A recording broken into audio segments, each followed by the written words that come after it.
I didn't have any squash. Can you believe that? No squash. No. No diluting. Look at this We don't call it squash. Peasant liquid. Peasant liquid. It's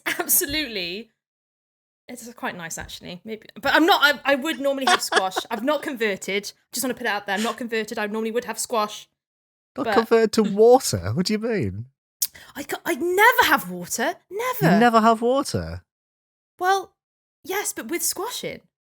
Well, yeah, you've got me there. To be fair, yeah, I suppose it's a constituent part. What is this? It actually.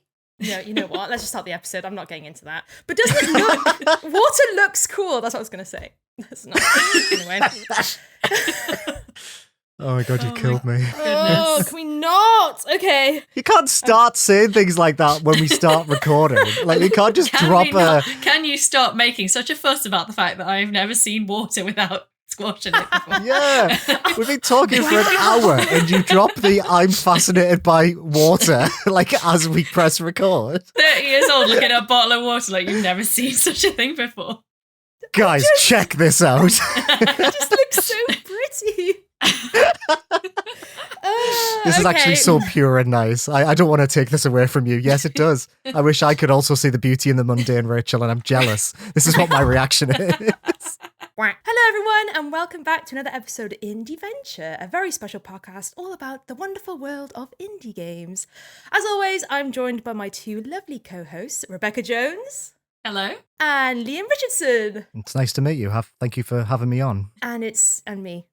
I'm really happy to be here too. Hey. Yes. So this episode is we're going to be introducing the Indieventure Vault, something that we had in Redacted Podcast that we're now bringing back for this podcast because it was a really good idea and we just don't want to let it go.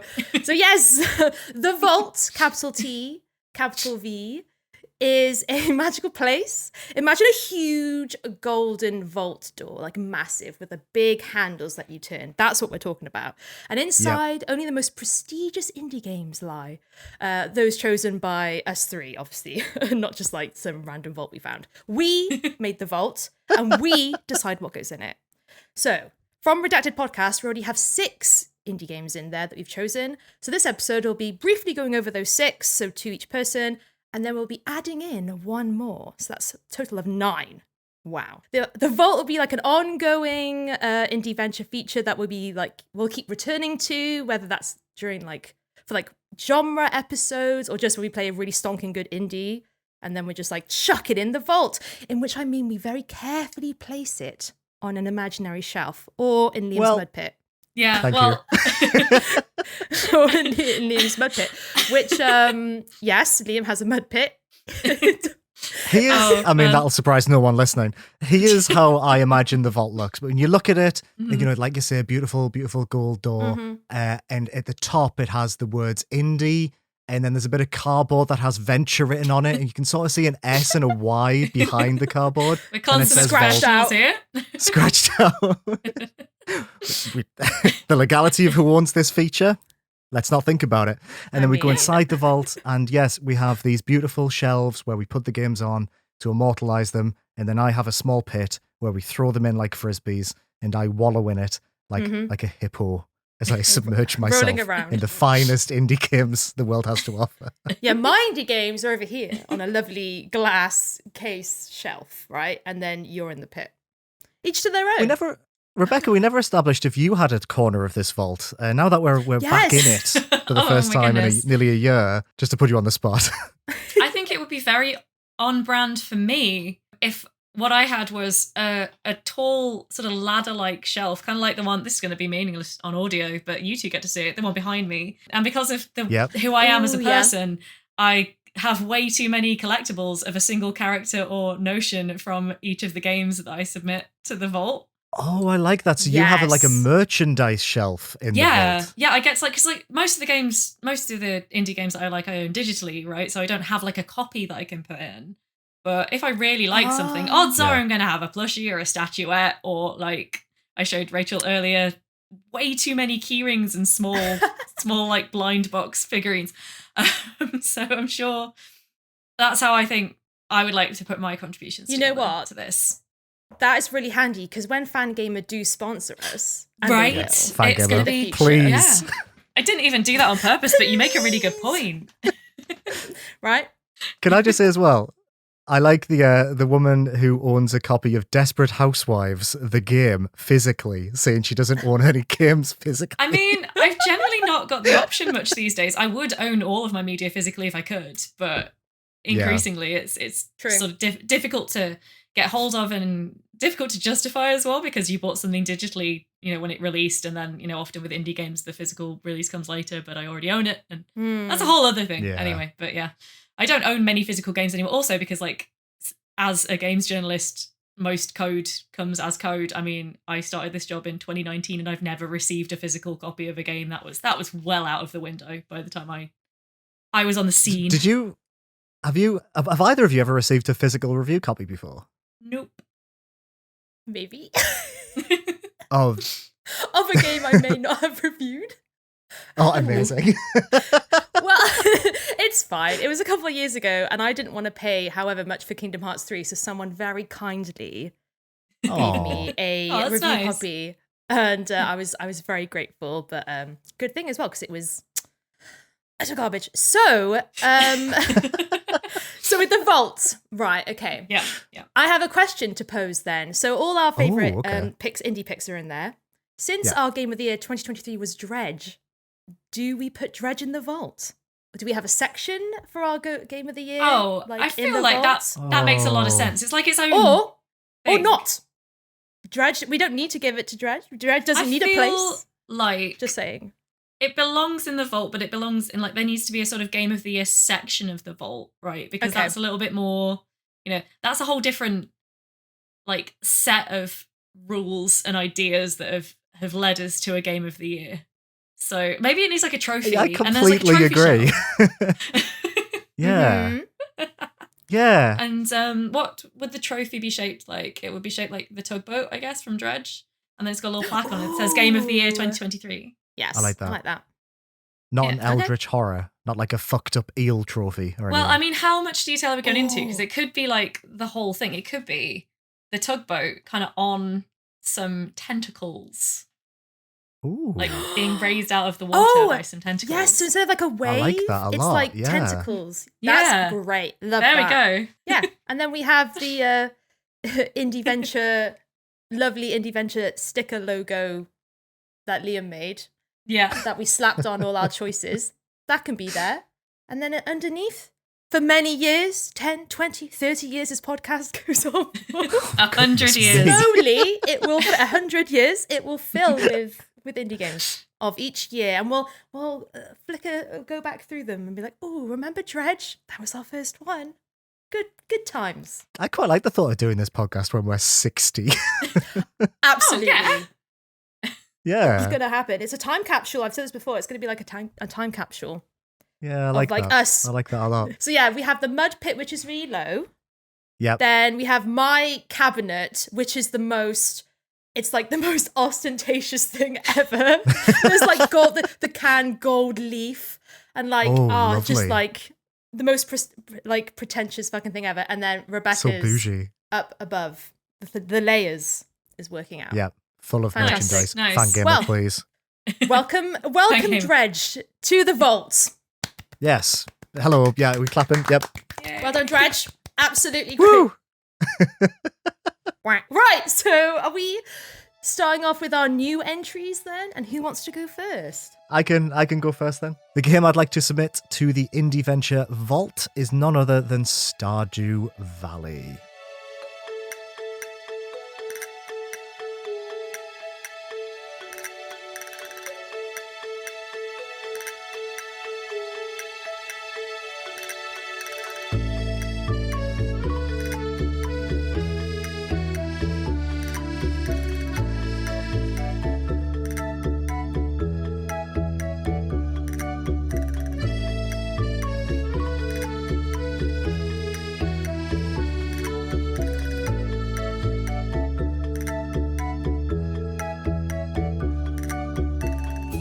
So yeah, Stardew Valley, I think at this point this is a game most people will be aware of, will have heard of, will probably have played. This is by Eric Barone, most commonly known as Concerned Ape. It's a farming life sim that came out in 2016. 8 years ago. That's kind of wild. Oh no, to that's think about. Oh my god, Yeah. a husk of a human noise just came I know, out of me. right?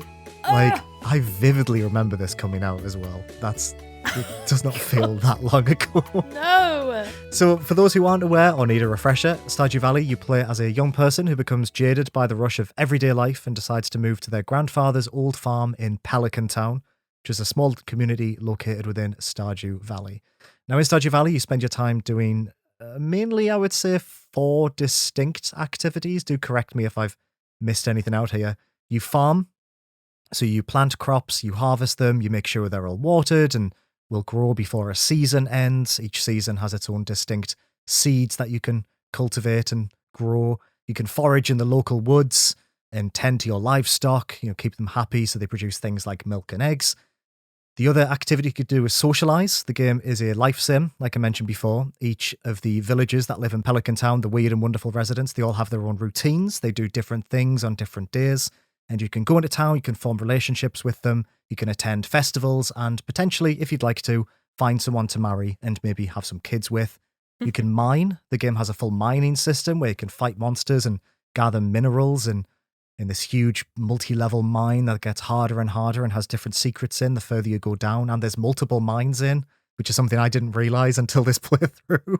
Really? That I'm doing at the moment, yeah. And you can fish. You can pull fish out of numerous areas within Pelican Town, rivers, the ocean, lakes, via a minigame that, despite my co-host's insistence, is actually good. No. We don't have to litigate that. I don't want to. But... It's going to kick off. It's going to kick off. So most people will, you'll try and balance your time between each of these activities. Each in-game day lasts apparently 14 real-world minutes. I didn't realise that until I did some research. Okay, cool. And you have a limited amount of energy. Most of your actions expel energy, so you can only do a certain amount of things. And there's just so much to do. And I think that's why Stardew has, its popularity has been maintained over the last 8 years, or persisted rather, is because although this is a very relaxing game, there's this slight abrasiveness that makes it really compelling. So some items are limited to seasons, shops don't open every day, each villager has their own individual routine, like I say, so finding them without the aid of a wiki can be quite challenging. And I just think this slight abrasiveness really adds to this feeling of I'll just play one more day. And before you know it, you've been playing it for 3 hours, right? Like there's always something to do. Oh, I might go down the mines today. I need to harvest some crops. Oh, it's the person I'm trying to romance's birthday, so I want to go give them an item that they really like. And it just, I think it'd be easy to compare this game to something like Animal Crossing. But I think Animal Crossing compared to Stardew is a much smoother experience. It's probably why I like Stardew a bit more. So I absolutely love this game. This is why I'm submitting it to the vault. And when this came out, I cannot tell you how excited I was that this thing existed. So this is a spiritual successor to Harvest Moon, also known as Story of Seasons now. I won't go into why it has 2 names. Harvest Moon is still a series, but it's not the Harvest Moon from before. We can talk about that another time. Story of Seasons is Harvest Moon, and Harvest Moon is its kind of new thing now. Basically. Yeah, it's kind of like it's wearing the skin of Harvest Moon. It's a lesser version. So I loved Harvest Moon. I adored Harvest Moon on the PlayStation 1. I played like hundreds of hours of it on the GameCube. And this has the same distinct energy that Harvest Moon established. It has the same rural tropes and combines them with spiritualism. Yeah, I think this is maybe one of the rare instances where an indie game aimed to ape an existing franchise and arguably surpassed it to the point now where I don't think Story of Seasons is as prolific as Stardew Valley. Oh, absolutely. Stardew Valley has, as my editor once said, eaten its lunch. Like just completely 100%. stolen 100%. everything off the tray of Story of Seasons and Harvest Moon and pushed it in the mud. It cannot compete. No. So yeah, this is one of the most important games ever released, I think. It offers this huge amount of creative freedom. It has this incredible sense of place that's easy to get lost in. It's fantastical yet grounded. It's just a lovely place to spend time within. And for me, it kind of lets you fulfill that fantasy of working on the land, like using your hands and cultivating and growing crops and owning a house, which is really, really lovely. And it's it never ends. Like, it's received multiple updates over the years. There's a big update coming out soon, I think. The 1.6 update, which adds more festivals, more things to do, more end game content, because really you can just keep playing this game forever if you want to. There's no end to it. Yeah, I think it's an essential text. I think no list of definitive indie games would be complete without it. And I have been playing this again. I mentioned this last episode rather. Tens and tens of hours. I'm playing it for an hour before I start work in the morning. I'm playing it an hour before bed. I'm absolutely in love with it. There's new secrets in it. Would you like to know who I married? Yes, I'm desperate to know. I'm going to judge you. Based on the Goth Haley mod, I decided I pursued Haley right now. So previous playthroughs, I married Lee. I know, right? This is going to be a real rift between us. Oh my God. The first time I played it, I pursued Leah. The second time I pursued Harvey. And this time I was like, I'm going for Haley. Do you know what? I like the arc that Haley goes on over the course of when you're romancing her. I know this is like really cursed, Rachel's but she crying. is such a sweetheart. And I'm seething. I don't know whether it's an event that you get just when you marry her, but she like, have you done the charity festival that she does? Have you seen that event in the game? Absolutely not. So there's these events in the game that your expression, by the way, you've lost all respect for me. I tell you what, though, your saving grace is it wasn't your first. And that is why you're forgiven. If it was your first, it'd be different. If you, out of all the bachelors and bachelorettes went for Haley, we'd have a problem. Yeah, but I know. Third, that would have been wrong. You're in like, I'll see other people. So it's fine for now.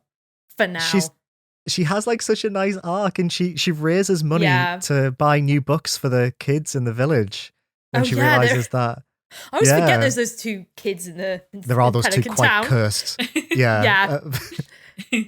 Being taught in the museum that I'm just filling with shit from the mines. They're trying to learn basic mathematics, and I walk in with like a skull, and I'm like, can I have some seeds, please? But yeah, who did you both romance the first time, out of curiosity? Harvey for me. Harvey was just a really nice dude who I just felt like, absolutely love it. And he heals you, and he like looks after you and stuff. So I was I think Harvey's a good go-to. How about you, Rebecca? Good vibes. So, you know how we were having a really nice chat earlier about how you can really appreciate a game having only played like a few hours of it? I am nowhere near far enough through Stardew Valley to have a love interest yet, but I have opinions.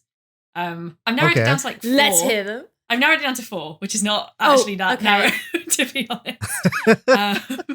But you know, I'm still meeting people. I'm still finding out, you know, who's who. Mm-hmm. Good. But I like Maru, and I like Leah and Elliot. Yeah. And yes, is it Sebastian who's the goth boy? I get Shane and Sebastian mixed up. Yes, Sebastian is the Sebastian. Yeah. So I'm kind of. Oh, I actually like the who's the other guy? Is it Alex, the sort of gamer dude as well? The jock. He's like not too obnoxiously gamer dude-ish. Yeah, he's the jock, yes. I think. Yeah. Okay, so maybe I've got it down to 5. Anyway, like I'm slowly narrowing down my options. I change my mind every time. I'm like, this is the time. This is the time when I like decide and you know start love bombing my chosen love interest, and then I just get very distracted by the fact that they're all quite fun. The way romance works in this game is wrong. I ended up making a very small mass production operation for sunflowers to convince Haley to marry me as quickly and as efficiently as possible. With Harvey, it was wine. Just like this never ending. Like every day I give him a bottle of wine. He loved it though. Oh no. And it was easy to make. I think it was like the wine that you get when you like forage berries as well. So it's not even like that good of wine. Do you know what I mean? But he loved it. And I was it's like bathtub wine. But he's like, but you made it. To please. Oh, yes. Yeah, you made him dependent on moonshine. That's how you managed to convince Harvey to love you. Oh dear. I mean, if you ever met like a GP, like a doctor.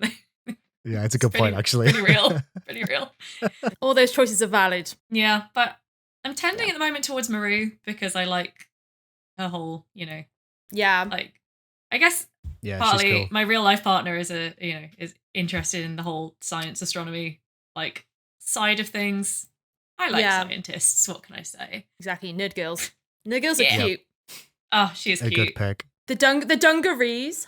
Oh, and the glasses, very cute. See, I was initially like Leah or Elliot, but then I'm like, it feels a bit obvious, you know? Like, I feel like I'm not seeing enough love for Maru. And that is a definite way to get me tending towards someone, is if I feel they're an underdog, I'm like a little bit more All over invested. that. I can't stand Elliot. I hate his vibe. See, right, I get why he's hateable. The spicy takes. I get it. I do. I don't know. I always saw him as like a good friend. I was like, I couldn't handle this energy 24/7. I'm sorry, I could not. Yeah, see, that's too brooding. The dark side of my taste is I'm like, ooh, brooding and pretentious and like, ooh, long hair. Yes, you do. Yeah, you do know, look someone who right? broods. That is true. What conditioner do you use, Elliot? He uses the sea. He literally, I can just imagine him. The sea is his like bath and shower. That's how he because he lives on the beach. He just dips into the sea. I mean, Does he the lives on the aerial beach. That is a hair plus, though. Living on the beach is a plus. But it is a shack. Yeah, it is a shack on the sand itself. So I mean, he's like one of these artists who's like, it's not like Leah where she's like cottagecore like queen. It's like, no, I live in a shack because I write poetry and I rummage around in dustbins because, you know. Yeah, he's a you disaster. have to think Stardew. He is a disaster, but I like disasters as well as I either like people who are really together or complete disasters. I'm not interested in this middle ground. No. Fair. Very fair. Anyway, I like how it's become like dating advice for Stardew. I think this is probably really useful for our audience, actually. I think it's interesting though, because one thing I've really realized playing it, I haven't played it this substantially since it came out in 2016. The relationship and just the making friends with people in this game side of it is really quite limited. You know, they don't have a huge amount of lines of dialogue. When you marry someone, they'll say one of maybe 4 things to you every morning. Yeah. This actually came up at work today, which is pretty interesting. Oh, really? Oh, really? Interesting. Okay. Yeah, because we're putting together at work some lists of like, you know, the best of lists that you do at the start of every year at gaming sites. And I'm working with a colleague on the dating sims list at the moment. And we were like, does Stardew Valley count as a dating sim? And the conclusion that we reached was no, and not because it's multi-genre, but because it's limited in that sense that like, yeah, you know, it has those limitations to the relationship system. I didn't play Stardew. Like the relationships are for me personally like neither here nor there. Like I know some people like getting to know the characters and stuff and seeing their endings and stuff, but honestly, I just wanted to make my parsnip empire and just like thrive in that. That's why I play it as well. Sometimes in a lot of video games, I don't really, if there's even like datables, I tend to not really be interested in that. So with Stardew, Harvey's like. A husband-wife is good in that they sometimes, when you marry them, they like help you out on your farm. And that's the only reason why I rush it. Yes, because yeah. sometimes they water all your plants, so you can go down the mines faster. But also, I'm sorry, Harvey, listen, you water my plants. Girl, I've got like 16 sprinklers going. Like, do you doubt my organization, Harvey? Harvey, listen, I don't want to argue with you. And I could never, because that moustache. And that's really why I went for Harvey, because that moustache. I know, that's why I went for him as well. And it's really interesting what you said about like Animal Crossing. For me, an important thing in life sims, I love a life sim, is this idea that like it's not based on your actual like time zone. Stardew Valley is so like it never ends because you can start each day like repetitively and just like play a whole year. And like something like Animal Crossing, which I really liked when I was younger, but replaying the new ones bounced off because within an hour I'd done everything, and I'd be like, okay. But with Stardew, it's like never ending. Like you could play that for hours because you just keep going. Yeah, and like I just think there's just like in terms of like life sims, there's just like an indulgence of that, which I don't think because some of the life sims when it forces you, I felt forced to stop playing, and Stardew's like, nah, keep going, babe. Yeah, more parsnips for everyone. So many more parsnips. Do you think Stardew in the 8 years since it was originally released has been bettered? Because I was thinking about this today. There's been so many Stardew alikes since 2016. It caused a boom of indie game farming sims to the point where we still see farming elements being included in most indie games that are featured on things like the Wholesome Showcase in particular. Do you think any of them have managed to better Stardew at its own game?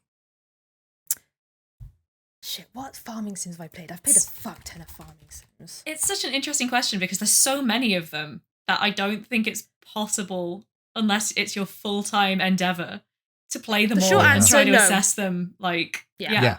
I mean, part of it will be, it's not just a matter of like, there could be a game out there that has just Ooh. improved on every Stardew like trope, but Mhm. 5 people have played it because there's so many. And how do you begin the task Yeah. of like unpicking all of that? Because Stardew has won it in terms of the way that it's like word of mouth marketing, right? And also the fact that Yeah.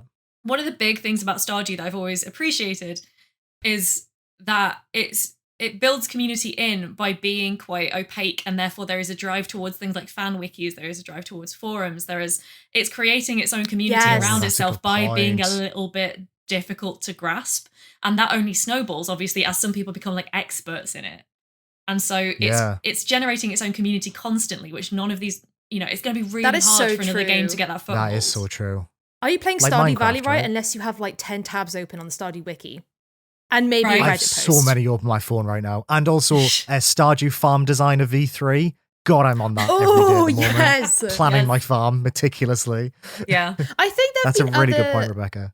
other farming sims that have taken different aspects of farming, and like something like Sakuna Rice and Ruin is the one where was it Oh, Sakura Rice yeah. and Ruin? That's the one where you take into like the weather, and you can like affect the different like temperature of the soil, and like it's really intense. Like that is farming wise. actually a farming Yeah, sim. water irrigation levels, like it's really deep into the farming elements of it, which Stardew doesn't have. But again, Stardew is very much like. But then also there's like something like Disney Dreamlight Valley, which if you're waiting for your crops to grow in Stardew for like days, in Dreamlight it takes a number of minutes. So that farming loop is just like, if we're talking about consumption of like video games and like that loop, like Dreamlight Valley is like ridiculous at the amount of like short-term gratification it gives you, because that's what we're talking about. Like farming sims are great, it's because you get the gratification and satisfaction you get when you grow something and sell it for profit. Like that's the ultimate high in Stardew is like chucking a bunch of stuff in your bin and being like, I'm gonna get so well paid tomorrow. And then like the ding ding ding ding ding list of there is no better noise than just all that adding up. So I think other farming sims have taken elements and like done their own thing, but Stardew's still queen. Like she is the moment. Like she will forever be the moment. Like I think another thing that is impressive about Stardew, and this is, I don't know, you probably know more about this than me, but I feel like there's a lot of genres in gaming that indie titles have like resurrected after a certain like fallow period, right? I'm thinking about things like adventure games. But with Stardew Valley, I feel like it picked up that life sim, like the farming sim, life sim thing, just as AAAs were dropping it. So it just really suddenly like ran with it on its own. And there wasn't like that.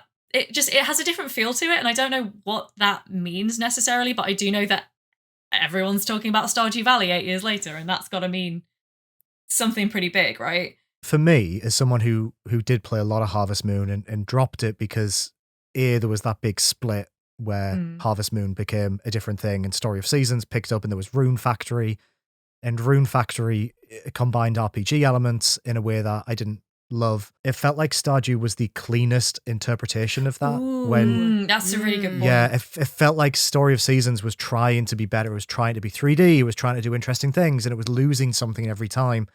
And then by virtue of being made by one person, which is still wild to think about. Oh, I know. Yeah. My God. I just think it kind of just was the pure incarnation of that formula, and that's what people wanted. Especially, people like me. Yeah. And that's like it's my theory, that's a really good point. Because I was sort of comparing it to things that, like I say, like revived a genre by maybe bringing it in a completely new direction. But that's just, as you say, kind of pairing it right back to what made it beloved in the first place, and kind of rejecting the idea that you need to add a load of bells and whistles and have the latest gaming technology. I mean, Stardew Valley can run on basically anything. So right? true. It's, it's on every platform because you can play it on your phone as easily as anything, basically. Yeah. So no, I think it is, as you say, such an essential text of indie gaming in the current scene. It's like it would be a real shame not to have it in the vault. I'm glad you agree. So in the pit, pit. But, okay, you hold on. didn't. I need clarification at this point. Right. I feel like last time Yeah. we maybe landed on there's a representation of all of these games at all levels. So it's in the pit Oh yeah, okay. and on the shelf and on the case, like different elements of it are split between these three locations. Just the essence goes in the pit, maybe. And In my mind, Rachel puts a pristine, lovely, those like collector's editions. That's just like a slightly larger version of like a PlayStation 4 box that might have like a Ooh. couple of ARC cards in it. So it's just a little bit thicker and a nice cardboard sleeve. They have their own houses. Yes, she puts one of her there. She puts that on the shelf. We throw a single Switch card of the game into my pit, and I gobble it up like a little pig. And then for you, Rebecca, like what kind of merch would you choose to represent? Well, I feel like we have to have a 3D printed statuette of Goth Haley. I feel like that's the only appropriate. Yes. Agreed. I hate this. I hear that this is my legacy. Yeah, absolutely. This is your legacy now. Fuck's sake. That is so funny.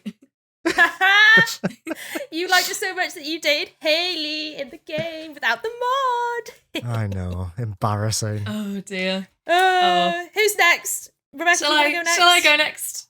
Now I've got the Yeah. tone. The kind of broad idea that we decided to work with for this week was a game not only that we personally really like, but that we think, as we said, is like an essential indie game. So trying to mix that little bit of objectivity in to the very subjective task of picking your favorite indie games.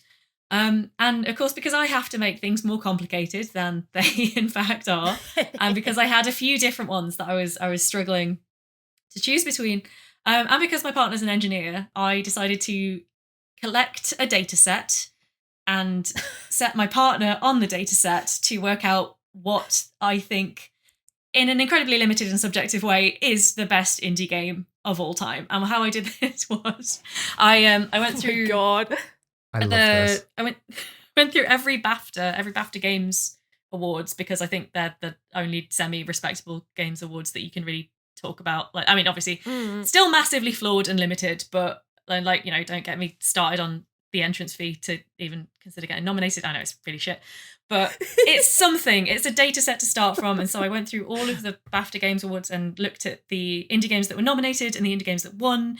And my partner wrote a simple formula to help establish how we could measure these against one another.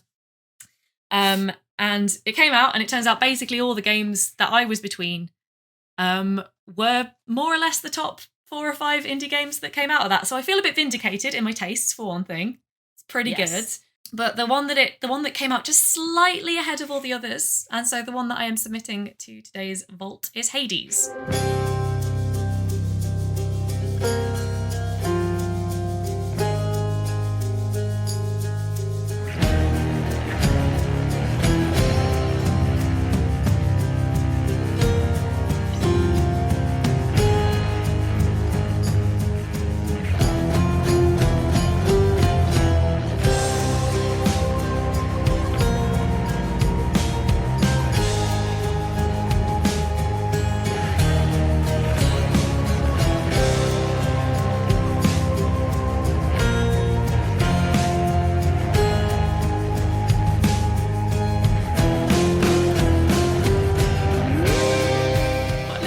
Complicated story for such a silly. God, I love it so much, though. It's so very you. I know. I get really It's upset. so you. This is how my brain works, and I was so happy coming up with my little list, my little idea. You two with your spreadsheets as well earlier today at the Discord. Yeah, we love trading spreadsheets. spreadsheet. Oh, you're calling us out. Oh, look at the color coded little squares on my spreadsheet. It was amazing. Yeah, it was a lot of fun. Such art. It was very artful. I was like, wow, Yeah. these really are detailed spreadsheets. You know what? This is who I am, and I like who I am. I'm glad I do this. Absolutely. We love it too. So Yes, I've definitely found the place where I can finally be the person with the spreadsheets. Yeah. About video games. So And cute. it's productive Me and too. fun. It is. I like how fun it is. It's so fun. But yeah, I was actually really shocked that you there isn't anywhere that I could find online that's just got like a simple full set of data for, like BAFTA game winners, and then like, I don't know, if I go down this route more, I'll probably mix in like the Game Awards and the Golden Joysticks and other things, but like BAFTA's a good place to start. But it came out with, so the 4 games that I was between were Hades, Everybody's Gone to the Rapture, Hellblade: Senua's Sacrifice, and Journey.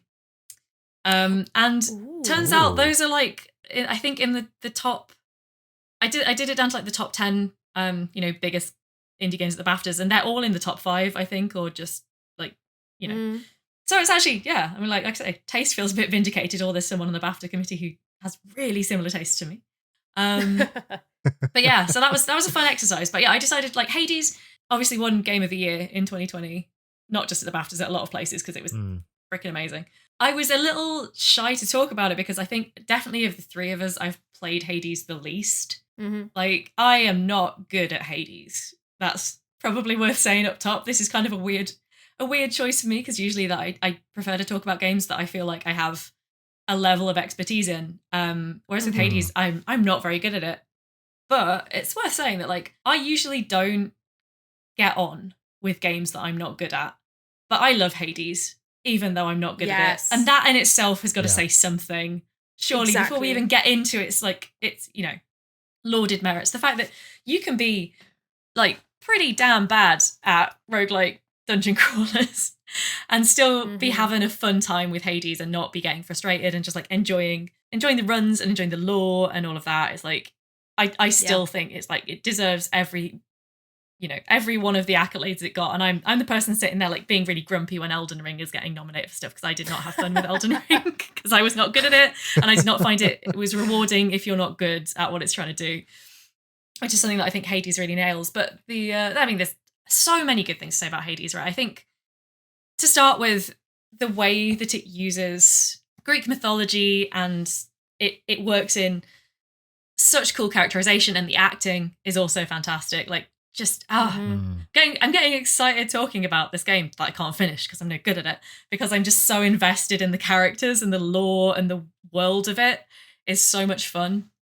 And obviously, like, because it's this podcast, it's so queer in like such a delightful way as well, and that's very important to me. I actually picked up Hades not because of any recommendations from video gaming outlets, but because I just read Song of Achilles by Madeline Miller. And a lot of people who are really into that book were like, "Oh, have you played Hades yet?" Oh, okay. So that's why you got into it. And just they came out a similar sort of time, and I just read a review of Hades or something, because obviously, it was like 2020. I was already well into the sort of games scene. But I hadn't really paid much attention to Hades because that's not my sort of thing. And then I just saw a review for it that just had sobs in Song of Achilles as the review. And I was like, okay, what's going on here? So I had to go find out, obviously. And then it turns out like Achilles and Patroclus are pretty big characters in this. And a lot of people are even like, I consider this book and this game to be in universe with one another. And yeah, I mean, that all, okay. It all sort of pays off in that way. And it's just, yeah, even if you're not good enough to really get very far. I mean, I think they have actually patched in a load of accessibility stuff now, like to the point where I could probably just walk through it. I think there's a god mode in Hades, which, if you think about it, is quite appropriate, really. So I probably should go back and just like finish the story at some point. But I don't know, it's one of those as well where you do sort of want to get better. I just need the time in my life to be able to get skillful at Hades, to try it again, really, which is, I mean, when's that going to happen? Maybe in 100 years. Yeah, they have the God mode, but because I've been playing it a bit recently, just because out of coincidence. They don't have too many, but I mean, you can just install WeMod, and then WeMod will just have a bunch of like, I don't know if you guys, I use WeMod for so many games, which I'm also not very good at Hades. Like the first time I played it, I was having a lot of problems as well, even with God mode. Because the idea, the looping is vital, so that's why they don't have invincibility. But with something like WeMod, you can literally, like, community made mods can put invincibility on and off, so you still like Yeah, I like to kind of put it on occasionally and switch it off to still get the looping, but also make some sort of progress. But yeah, this game is great. I'm so happy you picked it. Do you want to kind of describe like what the story is about and like what players are doing a little bit? So you were playing as, and I really hope I'm not the person who's about to mispronounce the lead's name. I haven't played this in a while, but Zagreus, right? That's his name, Zagreus. Yeah, that's right. Yeah. Who is one of the children of Hades, titular character Hades, and he's trying to escape the realm, the underworld realms, get out from under his dad's control. I do know what he's trying to get towards, but I think that is kind of an ending spoiler, so I won't say it here for the benefit of anyone who is new to this. But it's done in a series of sort of dungeon crawl runs. The idea is very much that you start out very underpowered, very liable to die, and because it's roguelike, you are slowly unlocking skills and better weapons and more abilities as you also, as the player, kind of learn mechanically how to work with the game some more. And yeah, if I had the time to get good at it, I think it's not, I don't think it's so difficult as to present a huge barrier to a lot of people, but I do think that like it is hard enough that you need a certain level of skill to get through it, which I clearly do not have yet. But one of the charms of it is that the characters you meet along the way, from boss enemies or mini boss enemies, just the characters that you meet in the sort of, are they called Elysiums in this as well, or is that just the safe zones? Anyway, the sort of Elysium safe zones are just so well written. They're very fun, very diverse, both in terms of who they are and also just the personalities that they bring to the situation. And it's all based in fairly, I mean, like always loosely interpreted, but fairly well researched, like Greek mythology as well. So if you're, grew up with those stories or quite a lot about those, there's a lot to get out of it from that point of view as well. And you know me, I love a good story game, and Hades is genuinely a fantastic story. And you're doing these from my point of view, hard as nails dungeon runs. I know it's very contentious as to how hard Hades actually is, but you got to remember, like my level for this is boyfriend dungeon, which is objectively easy and which still took me ages to get good at. So but even as you're going through this, you are being rewarded constantly with like story, with advancement, and with just enjoyment. It is an enjoyable game as well, I think, from that perspective, to just be sort of bashing skeletons into underworld murk and talking to ghosts. Yeah, it's well deserved, I think, recognition as one of the best, if not, there is, like I say, there is an argument to call it the best indie game out there from as close to an objective viewpoint as you can get. And obviously you can't be objective on these things, but yeah, there is a case to be made that if you were trying to, you can't name a singular one, but I do think it genuinely belongs on a list of the best ones. Yeah, for sure. I would agree, because I think not only is it narratively very unique in the way that it took the roguelike formula, which by the time this game came out in 2018 or whenever it first went into early access, roguelikes were already a bit long in the tooth and a bit old hat. Yeah. And it brought this, it used the formula of a roguelike, this looping, continuous, doing runs all over and over again, and made it this incredible narrative device. It's probably one of the best isometric hack and slashes ever made. It's like mechanically so rich and so clean, the way that all of these different boons you get from gods interweave with one another. Every run feels different, which makes it exciting to pick a different weapon and to go down a different line of gods that are giving you, abilities. But also the story of this game, I think, is so indie in the sense that it was made by a small group of people, the team at Supergiant. It went into early access. They listened to their fans for so long. It came out over the pandemic. It launched on Switch. Like, I do completely agree. I think that the story and the package that this game has is very distinctly indie and makes it one of the best just in every facet of it. There's just so much to like praise about it. I mean, I love the fact that it has about 3 voice actors for a cast of 50 characters and they all sound unique and amazing. And that's an achievement in itself. They got such good people to help them pull off this incredible vision with, the limited resources of an indie game. Obviously it's not the smallest indie ever, but it's not the biggest either. And the fact that, you don't feel like every single character is being voiced by one dude, but they are largely. Yeah. they just got good people. This is Supergiant on form. They have only released bangers for the past how many years, decade. And Hades was the epitome of just an indie studio who were on top form, which is obviously why we're getting a sequel into early access this year with Hades 2.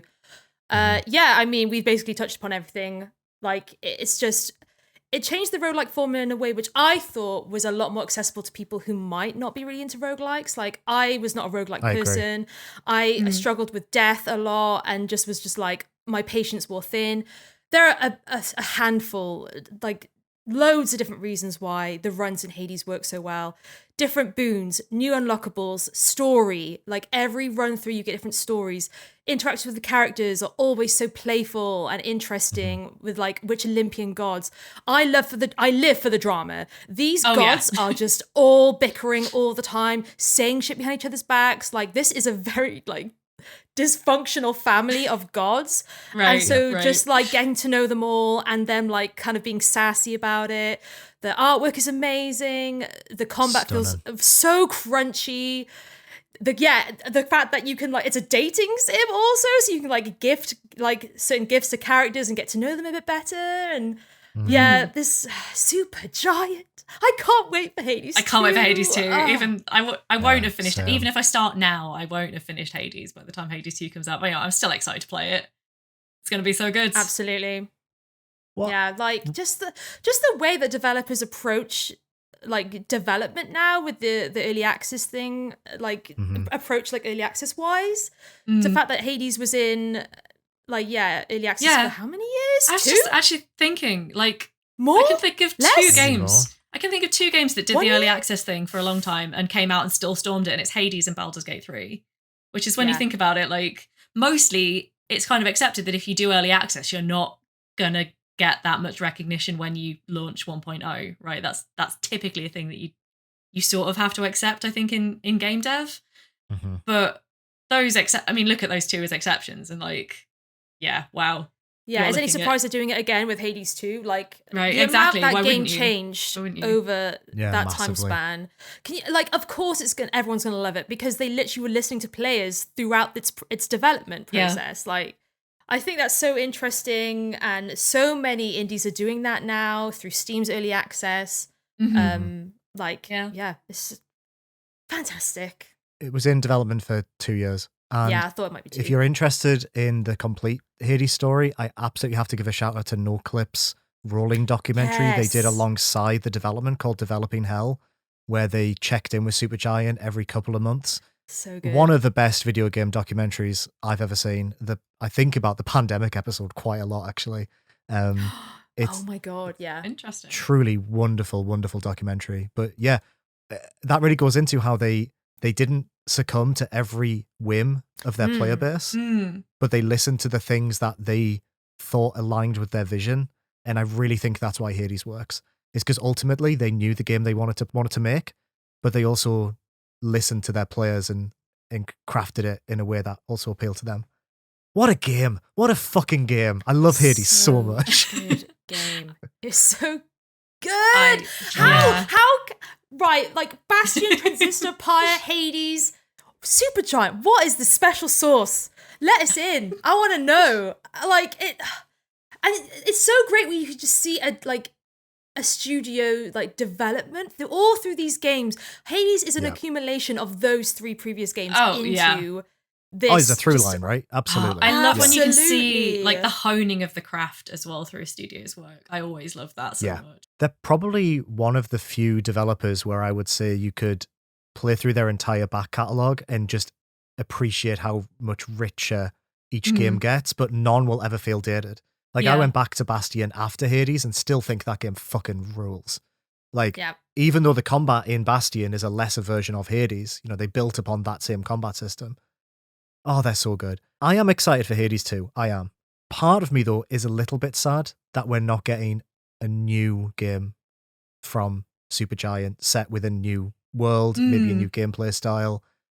I think that would have been quite exciting. Yeah, I mean, this is their first sequel, right? This is their first time ever returning to the world. So which makes me think if they can release a game as experimental as Pyre and survive to make Hades, that they did not need to make a sequel for financial reasons. So I think, considering how creative Supergiant are, they must really have some cool shit in store for Hades 2 to think, let's do this again straight away. Because normally you'd think, oh, they never made Bastion 2, right? Yeah. So what is it about this sequel that's getting them excited? So, yeah. I mean, it looked, from what we've seen so far, it does look good. I mean, I completely get what you're saying, because my initial thought too was like, oh, is this, the financial reality of making a hit now that you kind of have to keep going back to. But when you look at the footage that we've seen so far from Hades 2, and the fact that the setup plays with so many ideas, I mean, it's much deeper than just having a female protagonist this time, right? It's a different perspective on Hades, the title character, from what I can tell, which is really interesting. I mean, even if the gameplay is largely the same, the fact that you'll be seeing the world and the characters from such a different perspective is suggests to me that they've got a pretty cool idea there. And that's not just because I thought Nemesis had great arms. Well, oh my god, I forgot about that. Amazing. But that's the thing, right? So Hades 2 follows Hades' his daughter, and it's interesting in that Zagreus is running away from his father, whereas what's her name? Melano? She's like Melano is like actively pursuing him. And with Hades and Zagreus, he's like escaping hell, but she's like delving into it. There's a lot of like twin moon kind of like these two people satelliting around like this world. And it's almost like I want something different, but I also do want the same elements. Yes. Like I don't want too much to be changed, because the roguelike in Hades is so good. Like so pitch perfect that I don't mind the sequel, but I mean, a new game would have been exciting, but also I'm just like, that trailer is so good, and I'm just so excited for it. So Hades 2! I always like pointing this out. If you go on the Hades 2 website, there's a little bloody quote from Rachel Watts on there. Is there? No, hold on. Supergiant's Hades is getting a sequel, not a DLC, a full-blown sequel. And wow, does it look cool. That's only Rachel Watts' words on the website. Ooh, I did not know that. Oh, that's how excited we are for this. And it does look cool. Wow. Yes. Oh my god, into the vault. Whether you want to frisbee it, or place it gently, or punch it, Zagreus style, into the vault. I'm always going to place things gently. That's who I am. Just satisfyingly slide Maybe that's why I'm not very good at Hades. We don't know for sure. Honestly, just install like a mod and just get through it. I mean, to be honest, I've not even played it on Steam Deck yet. I've had it installed on my Steam Deck since I got it, but again, time to play things is just a factor at the moment. But I think I will probably, because I was playing it on mouse and keyboard, and I did get a decent way in. I was doing all right, but just the day came when I put it down and couldn't pick it up again for like 2 years. Picked it up. So yeah, at some point when I know I have a bit of time free, I want to play it on Steam Deck and see if I can get a bit further through. Yes. Well, because God mode, if you play it enough, you will become invincible. It goes up to 100%. Yeah, so it just takes a while. I know I can do this. I need the time to do it in, and it's a game that deserves the time. I think that's worth saying as well. It's a game that I want to go back to, because it is, as I say, I cannot emphasize this enough, maybe the only game I'm objectively bad at this point that still makes me happy to look at it and play it and just see it being around in the world, Yeah, well, it makes death enjoyable, right? That's why it's so great. Yeah, for sure. Just so you know, both games that we've vaulted today already have massive merchandise lines on Fangamer. Fangamer, please. Well, what a fun coincidence. I said genuinely not intentional. This is a genuine if you're coincidence, listening. Oh my god, can you imagine if someone takes that? We just choose our games over what Fangamer merch lines that begging for free merch. Maybe if we get one t-shirt each, we shut down the podcast. That's ultimately what this whole endeavour has been about for the last year. Maybe we've just still That's got good kind of taste. funny though. All right, should we get on to my pick? Oh yeah, damn of right. Course. My pick for the Indieventure Vault is Disco Elysium.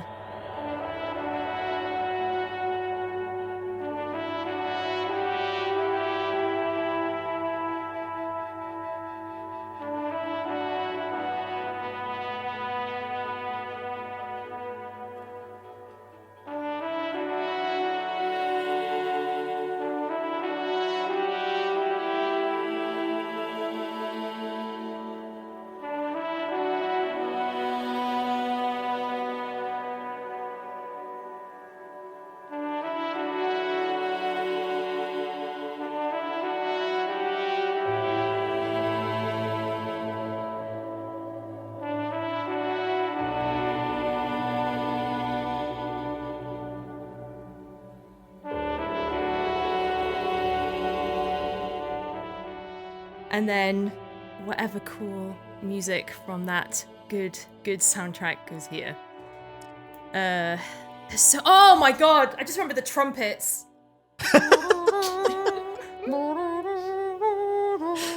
Oh, but you must get this all the time. When video game music just transports you, those trumpets in Disco Elysium do that for me on a visceral level. Oh, anyway, yeah. right. I'm going to start my entry. Was the first time I heard of Disco Elysium. I'm not sure if I've mentioned this anecdote on the podcast or whatever, but I was at EGX Rezzed like maybe 2018, and there was like this rumble of like journalists like kind of talking about this demo in which you play this detective, but parts of your mind are speaking to you, and that if you weren't in a stable place mentally, maybe don't play the demo. And like, so there was this rumbling and excitement of this game, which a debut game from this studio. And so when I played the demo, I thought it was so good. And like, I just love that it started off as this like, this rumor, this whisper in the what is the place where EGX Rezzed is? It's in the was it the coal yard? London. Yeah, yes. So the rumble throughout this place, very cold for an EGX Rezzed convention or whatever. By the way, event, very cold. But yes, this rumbling, it was so cool, and turns out it's probably one of the best indie, not maybe even indie, but like detective RPGs ever made, which is quite a statement.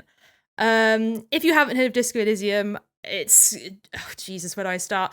It's a detective RPG, but that's also kind of like a fever dream, or it kind of like makes you think it's this kind of like booze-soaked hangover, essentially. Like months, years after I finished playing that game, like I'm still thinking about it. The hangover is still with me from that game. Like, it is so real.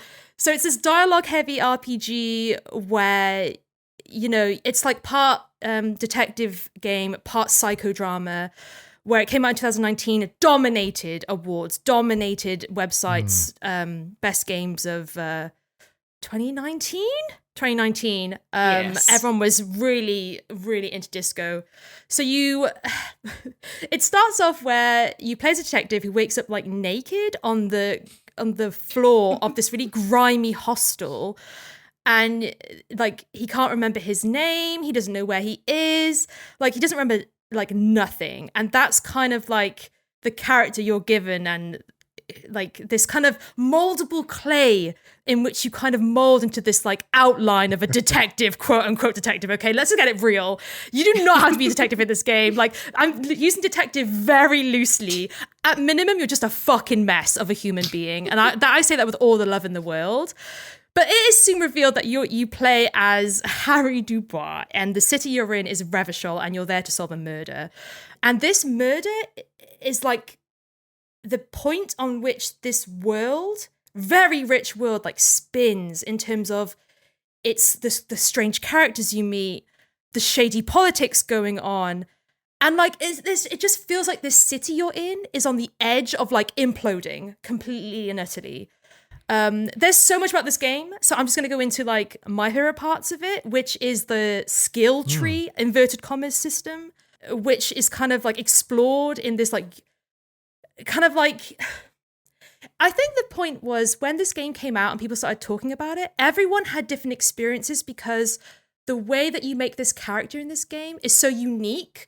And that's quite like standard to say that, like it's quite PR-y. But honestly, with 24 different skills that you can dump points into, like everyone who makes a detective is all like, it's just different. Everyone had different experiences and different outcomes to certain situations. And so there was this buzz about like, oh, what did your detective do? Well, mine did this, and oh, I did that. And yeah, it's just, it works in the same way that TTRPGs work.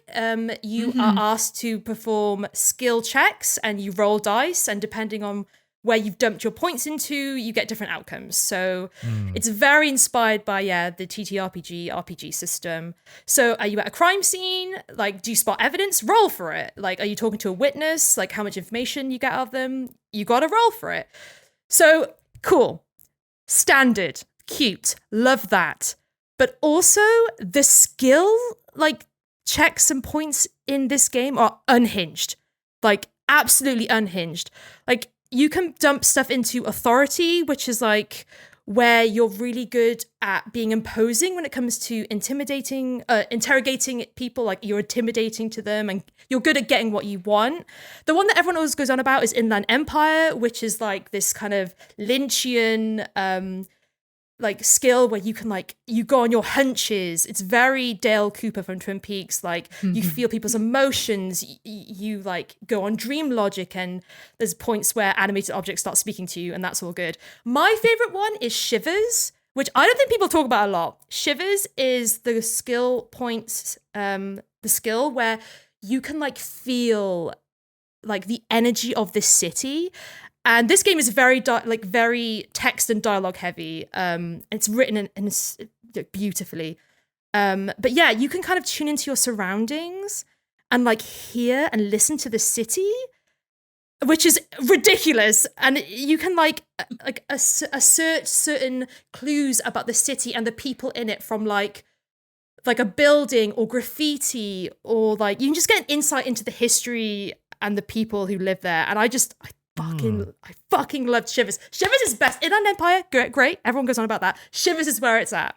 But the flip side of this is that each behavior you dump points into has like a positive or a negative. And the negative is usually like really self-destructive in terms of like what it does to your character. So like another one is like conceptualization. So you can like really visualize a crime scene.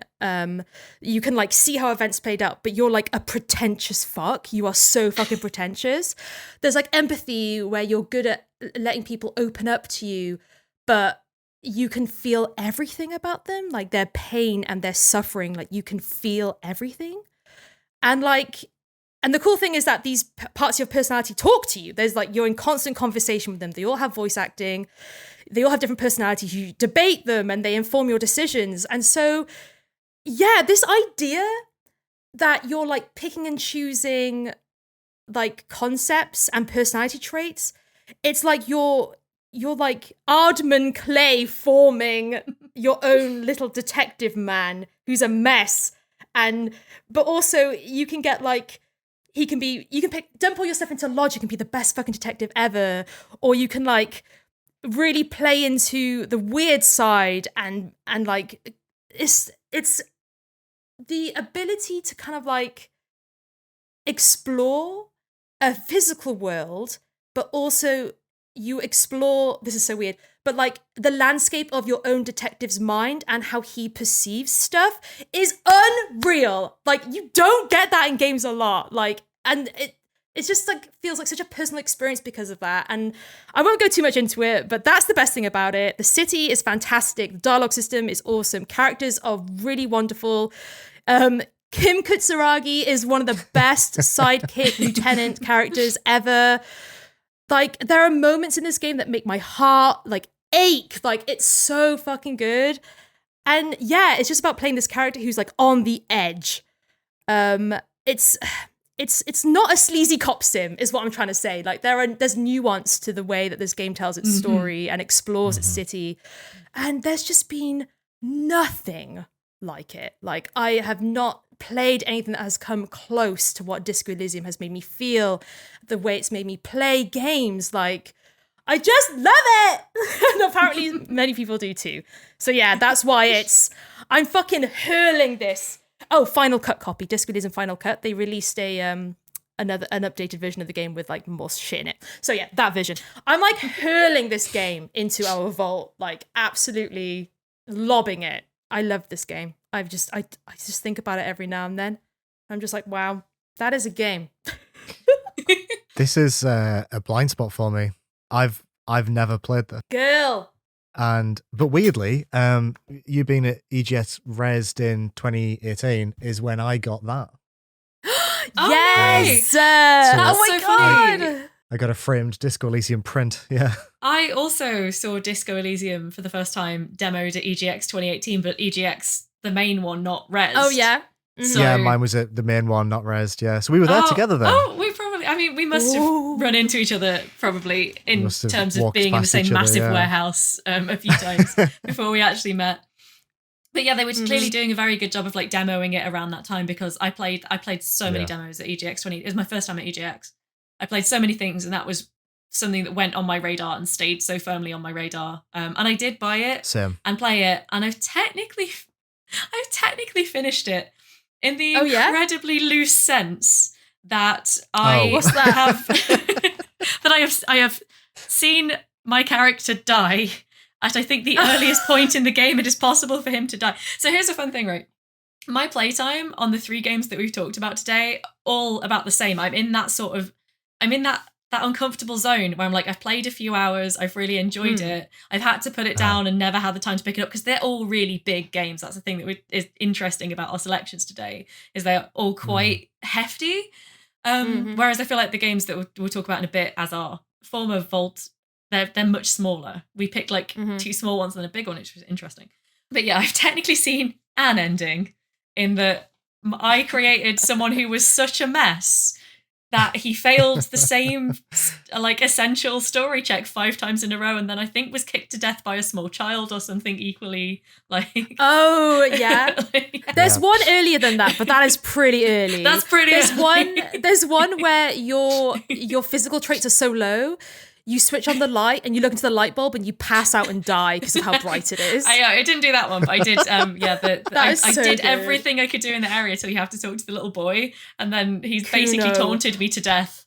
The worst child in video game history. Oh, I mean, God, we'll have to talk, because I would argue that there is one who is worse, but that's a whole other conversation for a whole other day. Is it Tim the Tiny Human from Video Game Bread? I was gonna say, is he a child? Yeah. Oh, maybe it's like maybe 3. Maybe there's 3. Maybe it's like the trifecta of evil video game children. I refer, just to not be too oblique and mysterious about it, to the other titular character from Sherlock Holmes, the Devil's Daughter, which I love from but mistake from start to finish. She's awful. I hate her with a passion. She is. I have never bad. tried to kill a child so hard in a video game before. with the fire at the end, and you have to save I was like, her. what if I'm I just like, left her? What if I just left her? Right? Can me and Watson just go? What Can if we my just take our awful rowboat child? and What leave? if my awful daughter, clearly voiced by a 35-year-old woman who doesn't want to be there, could just not? Yeah, she's a Not come shitbag. home with I would me. argue Kuno is Incredible. worse though. Kuno is. He gets a redemption though in some But playthroughs. he Bless killed him. me, and I still prefer him to Caitlin. What's that telling me? That's fine. But yeah, anyway, I saying that, Hades is one of the few games that I've been bad at that I still really am just happy whenever I see it come up, and I think Disco Elysium is another one. It just, it has that definite charm to it, and I'm like, I don't know how bad you can be at Disco Elysium. Did I just fuck up my build or what? Like, I know it sounds weird to say build in this context, but I can't think of another thing to call it. Yeah. You can't be bad. Like, you literally can't. Like, I died a couple of times when I first started playing, and that's just because your curiosity gets the better of you a lot of the time. I'm like, can my cop punch this wall? Oops, no, I'm dead.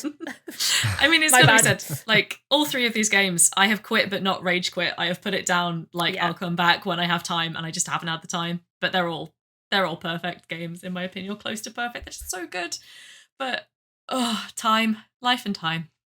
What can you do? What's interesting about your choice is that, much like the first episode of The Vault, this game intimidates me, much like the choice that you picked the first time around that you'll go into soon did.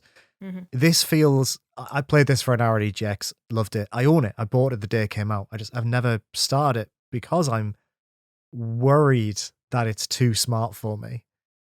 But how much... It's not too smart. It's not. No. Okay. Because it seems so intellectual. Like when you hear people talk about it and everyone, talks about the different permutations and the voices in your head and how this game is very inherently political and lets you be political on all parts of the spectrum. Which they doubled down on with the final cut. They were like, oh, you want politics? We'll give you more politics. Yeah. And I was like, oh God. Yeah. And I guess like the thought of going through a 20-hour long, quite heavy game with these kind of themes has always felt very like, oh, do I need to be in a specific mood for it? Or like, is this something I could curl up on the settee with on the Steam Deck? Or do I need to be like locked in, glass of whiskey, like shouting at the screen, kind of like, yeah. Yeah, I wouldn't say this was like a cozy couch game. I would say there's so much text, you do have to read a lot. You don't have to like kind of absorb. There's so much to this game, like the history of this place, and you can just be a vibe. Like this cop that you play as, if you pick like, if you go for Inland Empire you don't actually have to pick any attributes to being a detective. Like intelligence, absolutely not. I don't need that. I don't need that shit. Logic, get out of here. You can literally just play as this dude who just vibes throughout the whole game, and that's honestly okay. The mystery and the murder is still inherently interesting. The characters you meet are still great. But yeah, it takes a little bit of brain power just because you need to pay attention. Like you can't just be like, I love Power Wash, but we all know how Power Wash is played, like half drooling, maybe watching TV at the same time. You do have to be, whiskey in hand, potentially. But I wouldn't let that stop you, especially, you'll know in the first 10 minutes, you're like, nah, I need to be in a certain mood to play this game when your tie starts talking to you about potential ways to, the escape pod, the exit strategy, which wasn't the demo, the EGX demo. So that's why people were like, maybe don't play this if you're like a bit sensitive to that stuff. And I honestly... would if you are interested in this game, just quick trigger checks, just they're online somewhere, just have a quick browse through them. But it's quite intense game, but I wouldn't say it's intellectual. It can, if you like that aspect to it, but if some lady starts going on about the eco-social politics of Revachol, you can just be like, nah, I'm good. It doesn't make a difference. Like you can engage this world as much as you like. Is what I'm trying to say. And that makes sense. It's good. That does make sense. Yeah. It is good. I often wonder if I bounced off this game mainly because I was trying to play it in March 2020, which was just oh wow. Damn. I was like, hey, what's a really hefty game I can get into while I can't leave my house for the next 6 to 12 months. And maybe this wasn't it. I definitely, it's due another go. Stick with Animal Crossing for 2020. This was not the game. No, this was not the game. As it turns out. No. That's funny that when you had that impulse to play this, I started Bloodborne. So both of us made very bad early pandemic choices. Yeah. Oh God. I was just playing Disco Elysium and Life is Strange 2, which I love, but is like, I think the most emotionally rattling of the Life is Strange games. And then just sort of sat there like, I feel really bad now. I'm doing this to myself. And then my copy of Animal Crossing arrived and I did nothing else for like a year. Yeah. So. Yeah, this is not Animal Crossing. It's probably one of the most, like... It's probably the opposite of Animal Crossing in terms of every aspect of it. Although I have seen both Harry and Kim drawn in Animal Crossing style. Oh my God, of course you have. And it is so cute! I'm Googling that immediately. Oh, amazing. Yes, I think Kim is a cat and Harry is like a dog with the floppy ears, and they look adorable. Oh, yeah. They're amazing. Oh my gosh. So cute. Love that. So cute! But yeah, amazing pick. You guys, yes, gotta be in the vault one day. You'll both play it for sure. Yeah, I think this will be a really good one for us to revisit as a podcast one day when Rebecca and I have played it. Definitely. Mm-hmm. Yeah, let's do a whole episode dedicated to the three of us chatting about it. Yes, absolutely. Hell yeah! So let me chuck that in the vault. And I just place it delicately. Oh yeah, we didn't even check if Fangamer do merch of it. Jeez, like they don't. Oh, they don't. Well, at least we can't be accused of corruption now. No, but Studios have their own website with like a bunch of merch on. Oh, they have good merch on that website. They do. Wow. I've just remembered that the first time we met in person, Rachel, wasn't I given the task of preventing you from buying Kim's jacket? Yes, a very expensive jacket. And I was not helpful. You and Catherine were like, do it. And I was like, this is an expensive jacket, guys. I was like, Rachel, an expensive jacket will last you years. It's a good jacket. I was not helpful. You still became my friend anyway, which I appreciate greatly. Absolutely. The thing is, they do it in the Kim's jacket is an iconic shade of orange, and they do a black version, which is why I was like, and I do like black. Black is very nice for clothing, and I was like, do I? But no. Maybe next time. Cute. So should we go over the ones that are already in the vault then? Oh yeah, a quick revisit. Quick fire, one each, and go around twice. Yep, that works. Sure, that makes sense. Super quick with it. Yeah, I mean, we're just shouting about our personal favourites for a few minutes, right, basically.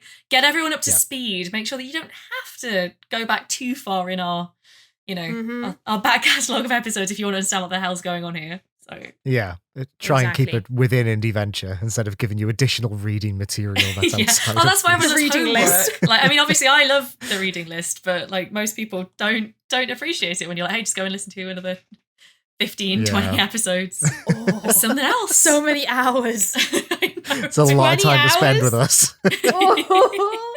Cute. Who wants to start with theirs then? Should we do the same again? So with you, Rebecca, than me? Yep. I'll jump first. So, like Rachel said, these are games that we picked for the vault before. These are games that we decided should be immortalized within our list of the definitive list of indie games. For these two picks, I went more from my heart than my head, like I did with Stardew Valley today. Although Stardew Valley is heart and head. So my first game was Paradise Killer by Kaizen Gameworks. Did you think I'd tell you where we started from? With this murder, there is laughter. Touchdown, we're high in the city. You and me, we got that. Let me tell them all about that.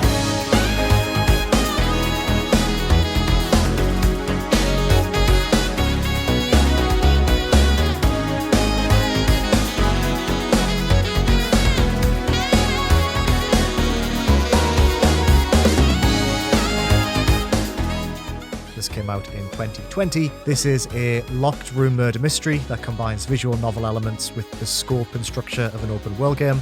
It is set on a island that exists within a pocket dimension that is governed by demigods that steal humans to harvest their faith to potentially bring back dead gods, ? Love that. That was a great sentence. So good. And thank you. Yes, I had to close my eyes there. It hurt to think of that. You play as a character called Lady Love Dies, and your goal is to figure out who done it. And the gimmick of the game is that you can end your investigation at any time. As long as you have a suspect and a little bit of evidence, you can present that to the court. And because you are judge, jury, and executioner, you can make the final decision at any point. However, there is a definitive end to this game that I would encourage anyone playing to find. The joy of this game is more about uncovering how this society works. I would say that's probably the primary mystery. The second is actually who killed the demigods. And walking around and trying to figure out how this is all put together is just absolutely incredible. The vibes of this game are impeccable. This is what we said on the last episode as well. It has a vaporwave aesthetic. It has one of the best soundtracks in gaming, a mixture of acid jazz and just like summertime pop. It's just absolutely fantastic. It's really well written. It's fun. It's bizarre. This game is my everything. I love it so much. Paradise Killer. Please play this game. So good. So good. It's a very good pick. I agree with everything you said. I feel personally called out by that because I still haven't played it. I need to. Well, I know I need to. Wow. It's on my list of things to do. Could be an episode. It's really high on the list, but so are so many other things. Is it number one? It's not. Yeah, I mean, Rebecca. I know. This game is for you. Yeah, I know it is. You need to keep me honest. You need to we need to. Honestly, I so want to play this. We need to put a thing in and do an episode on it or something. Yeah. I want you to Google Crimson Acid, look into that character's eyes, and say that you're not going to play Paradise Killer. Oh yeah, actually, I don't think you've ever seen this. Look at Crimson Acid Paradise Killer. Just Google Crimson Acid. Oh my goodness. I mean, I think you did show me this last time. I know. Tell Crimson that lovely Acid. goat lady no. Crimson Acid, you're on my Steam Deck right now. It's when I get a chance, it's happening, I promise. Oh, a chance after this podcast is finished recording, perhaps? Immediately. I want to go into my Steam account and see you playing it. Sorry. I'm just distracted by the wiki now. I'm just like, hello. Oh, we've lost her. This is it now. Oh no. Yes, no good. Look at the lore, Rebecca. Look at the wiki. Ooh, there's so much to get into. Look at those characters. So hot, Rebecca. I know. Oh, this is breaking me. Like, yeah, no, absolutely. Like, Good. Everyone who's ever met me has told me that this game will be my favorite game ever, and like, they're probably right, and I really need to play it. Yeah. If not very good. If not a very good game. Because I don't put too much emphasis, because sometimes when you go in thinking this is going to be the best shit ever and it's not, it's the worst.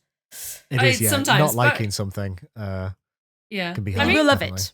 I'm sure I will. I'm absolutely sure that I will. No pressure. Oh. Please play. Please. Please. Oh, Okay, dear. enough of that. Rebecca, what's Yeah, your... What is, sorry. don't want to go on about it too much. No, you just broken me Please, completely. Just like, oh. What was your first Indieventure Vault contribution? My first contribution, which probably won't come as much as a surprise because I've mentioned it a lot already, is Monster Prom.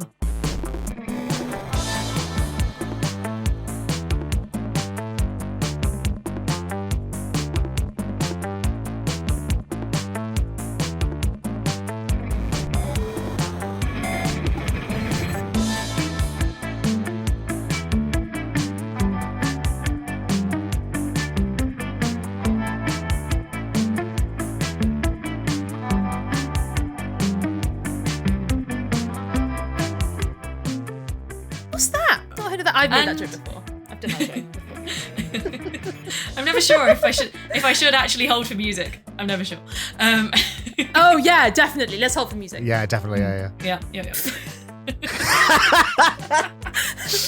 Oh god, I was gonna say we haven't had enough bullshit on this episode, but it's definitely coming out in the second half. It's just, It really is. Yeah. The wave of bullshit incoming. I feel like it was a very, because like we said, let's do like prestige picks for the first half. So it was like okay, it was very serious. But now now we are literally back on our bullshit for this half. So anyway, yeah, Monster Prom.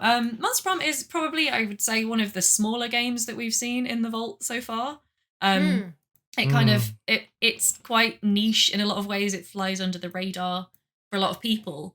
But it has, a very, it's like, I think it's 6 years old this year. It's had 2 sequels now. There's more on the way. So it is, obviously there's like enough interest. It's got quite a big fandom around it. It's, it's popular within its sort of target audience. It is a multiplayer visual novel dating sim about the misadventures of a group of monsters in high school. Basically, that's the top level that you need to know. It's very, very funny. It's very well written and well observed. It has so many different branches to it, different story branches that, it's all very short playthroughs, like 1 hour, 2 hour playthroughs, but you can play it for like 80 hours trying to see everything quite easily. And that's like per game. And as I say, there's 3 games now and 3 more planned. So that's a lot of bang for your buck. But for me personally, Monster Prom was the first of a lot of things for me that I now really love. I think it was my first visual novel. It was quite possibly not my first indie, but the first indie that I played being very conscious that it was an indie, if that makes sense. So it was really, it's like, it seems a little pretentious to be like, this game changed my life, but it kind of did, because it introduced me to so many different things that video games could be that I kind of not really paid attention to before. And I just was drawn in by the hot, funny monsters, basically. And then this whole new world of possibility of like small team self-published indie games, which I'd never really paid attention to before. And things like, as I say, visual novels, which obviously I love now. And I just kind of, before I played it, I was like, I'm happy to have this whole area of games I just don't pay attention to because there's enough games. And that's still true, because now I just have an overwhelming amount of visual novels and other video games to play. But you know what? I'm very happy. I'm glad that I gave it all a go. Yeah, what else to say other than that I'm desperately trying to convince you two to play this multiplayer with me at some point. So I'm just going to throw it back, because you have shown me so much about Paradise Killer. I'm going to throw it back at you guys. Yeah, it does need to happen. Because, I've actually, again, I was talking to a colleague about this today, because we're doing a dating sim list at work. And obviously I was like, Monster Prom's going on. And colleague I'm working with had also recently played Monster Prom. But interestingly, they've mostly played it single player and I've mostly played it multiplayer with my partner. So like I feel like those are very different experiences of it as well, which I've maybe never thought about too much because I've played it single player once or twice, so it is fully accessible to people who don't have, a group of friends to play with. Which I never really think about much because it's one of the very few multiplayer games that I reliably want to play in multiplayer. Yeah. Yeah, so it kind of, from that point of view, it's kind of a different experience for me. Yes, it sounds great. We do really need to play it. We do sometime. need to play I this think it together. is the That'd only be fun. multiplayer game Play. in the vault at the moment, other than Stardew now, obviously. But Oh yeah, true. Oh yeah, Stardew's multiplayer. I always Yeah. forget about that. me too. Yeah, I God. completely blank every time. But yeah, so in terms of multiplayer games, we've not got that many options in the vault at the moment. So I'm just saying. No, true. Hmm. We need a whole episode dedicated to it. We've said this. We definitely need to. We should. Yeah, we we should do, really. yeah. We should do it. It would be so much fun. And I will probably be unbearable because I obviously now have seen all of the lore and know all the ridiculous amount about it.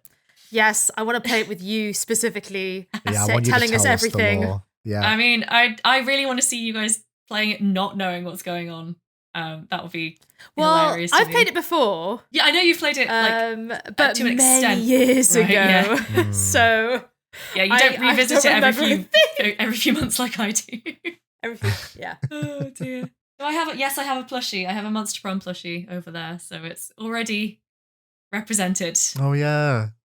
on the merch vault shelf. It is. Although love that this is only gonna actually, I've been wanting to say this for ages, and this is only gonna make sense to a very small number of people. But every time I play Monster Prom now, the thought in my head is Noodles plushie when. Listen to me, beautiful glitch. Noodles plushie when. When? Anyway, that's my message. If only we had a mutual storefront that could make that a reality. I know. Oh my god, we're going hard on Fangame with this episode. I mean, to Too be fair, hard, too hard. to be transparent, Beautiful Glitch do have a running partnership with Makeship, so I'm kind of right, angling yeah, it yeah. towards Oh. Makeship there. But yeah, I don't know, I would sell my soul. Is that too much to say for a Noodles plushie? Because I love Noodles. No. He's like my favorite character. Anyway, It's very reasonable. yeah, Yep. yeah, I have Juan, and I love Juan. You got them all as plushies. The whole plushie collection I mean, that's the danger. for Monster Prom. That's the danger that I'm constantly in at the moment. Is I see a plushie and I want a plushie. Video game plushies are good. They are so good. As someone like you who has many myself, they are a good investment and they make your life so much more richer.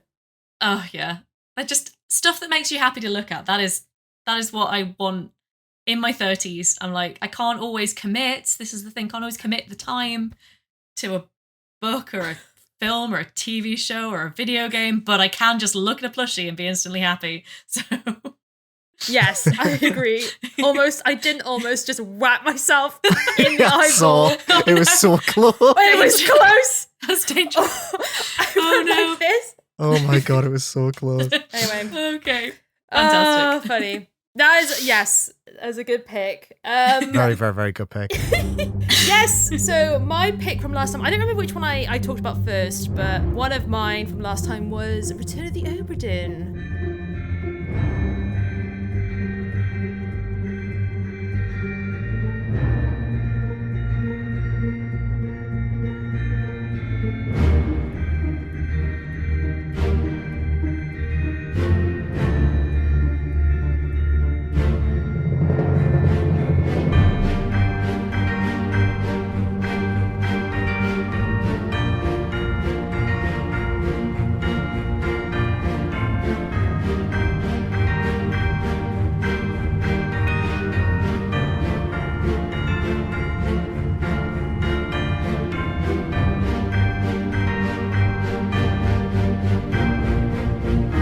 There's quite a few tracks from Obra Dinn actually.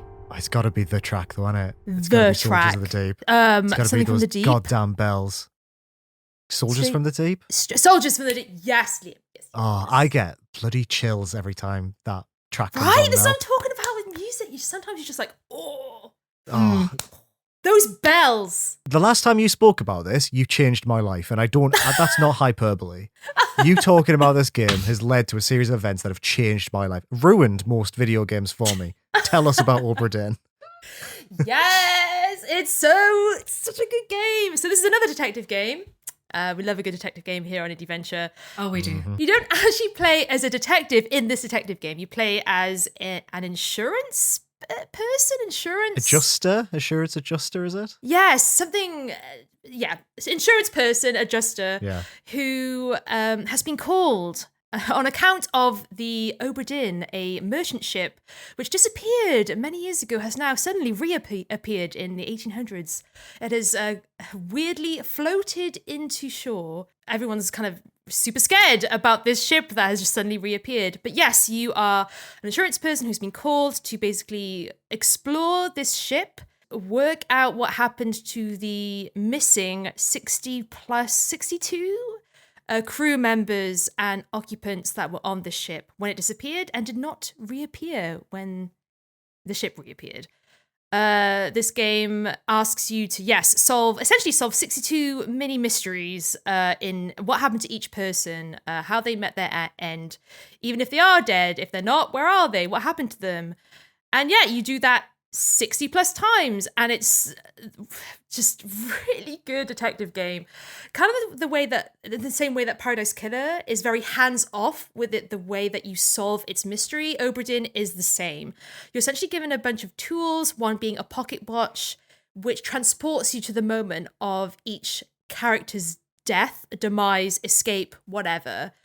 And through these kind of a short audio cue in which you see nothing, but you hear what happens, and then a frozen vignette in time of a moment.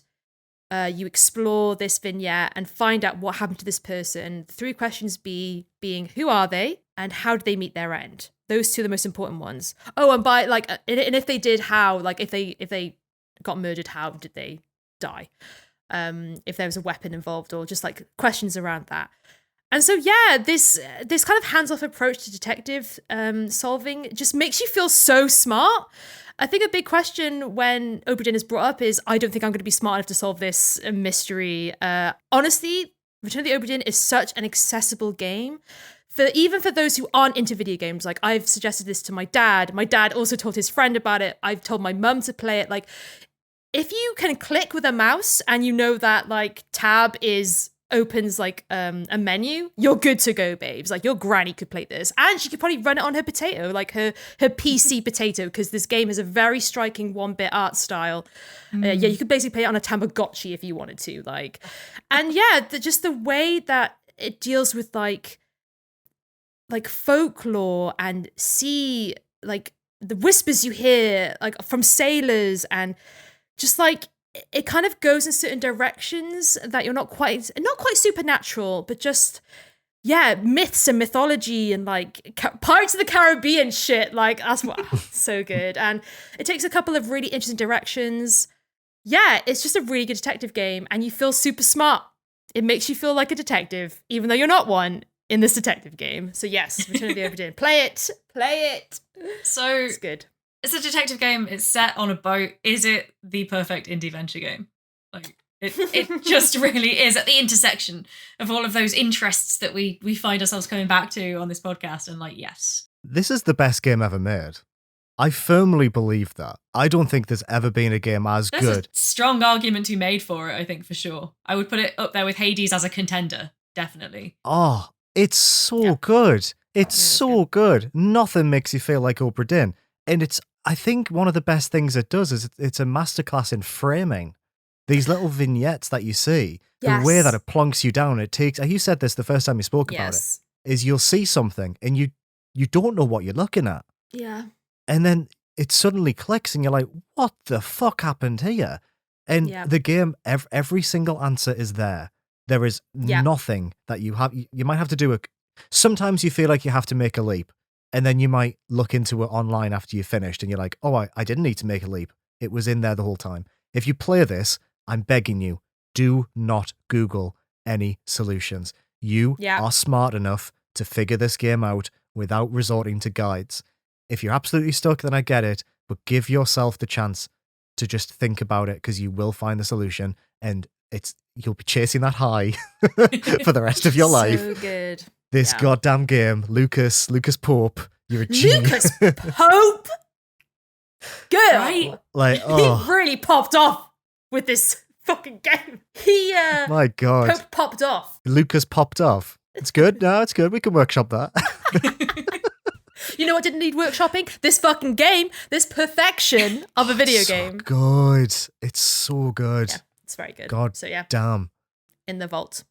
It In stays. the vault. In the vault it Yep. stays. That's a good- Securely. yeah, that's a good point. Just be like, we don't need to chuck it. It's already in there. I have, co-opted it is my choice too, because it is just, oh my God. And that episode, I've said this so many times, people listen to that and they went to play it that I know after listening to you talk about it, and they've been like, holy shit, this game. Yeah, absolutely. Yes. Yeah, if you actually do want to know more about it, like we just quickly brushed over it here, but like yeah, I think I bang on about it a bit more eloquently. But yeah, it's a good game. It's a very good game. Fucking game. I'm inclined to agree with you that it's probably one of the best games I've ever made, but it's pretty up there. I love So that game. good. It's so good. Okay, Liam, what was your other one? Move on. My, No one wants to actually say any more because you'll get into. I know, it's just right? like exciting. Yeah. It's like, ooh. It's just, I wish I could. No, It's the gone. Jim Carrey film where he Eternal wipes his Sunshine brain. of the Spotless Mind. Yes, I want to Yes. Eternal Sunshine my mind so I can play that game again. Speaking of games, I want to Eternal Sunshine my mind so I could play again for the first time. My second pick was Hypnospace Outlaw.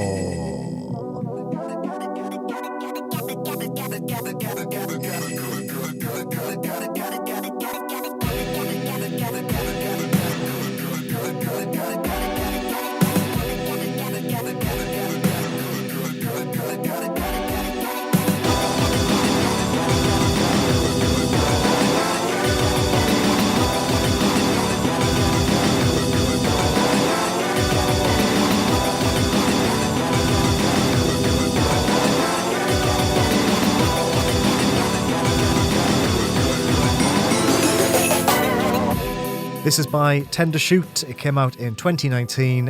In Hypnospace Outlaw, you play as a moderator on an alternate reality version of the web circa 1999. Once again, it's a bloody detective game. It is as Because well. like Rebecca said, we have a type here on, Oh, on we do. Indieventure. So Um, good. There's not... Would you argue there's not really a central mystery in this game, Rachel? So Yeah. much as it's about investigating the world? Yeah. I think you're right there.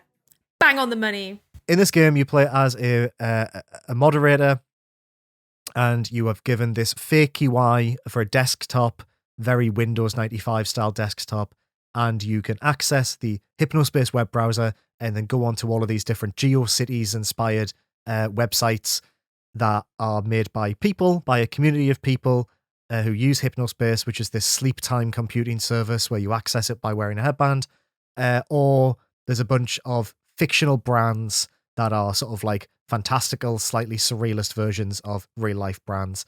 Instead of Pokemon, it's called Squishers, which are these like dribbly garbage animals. And yeah, the game is about just browsing the internet, as weird as that might sound. You click and the page is loading quite slowly. They play these very MIDI crunchy tunes. There's lots of like smashed bitmaps of, people and drawings and it's just a wonderful thing to just gently explore and flick through and discover. And the way the game sort of unravels is that you begin to find hidden web pages and you find secret codes and you're able to access these hidden areas to find out information about the service and the people who make it. It is a story about people. It's another reason why it's a good indie venture game. It's about community. It's about how we find humanity in these spaces that we create, even if they're not physical. I've spoke about this game so much. I've got nothing else to say about it. I love this game so much. Everyone knows how much I love this game. I think even the They really developers do. are bored of me. I think even the people who made this game are like, all right, can you like find something else to play? I love this game. Yes. It's incredible. Hypnospace Outlaw. It's got to be in the vault because it's been my permanent hyperfixation since it came out in 2019. Good video game.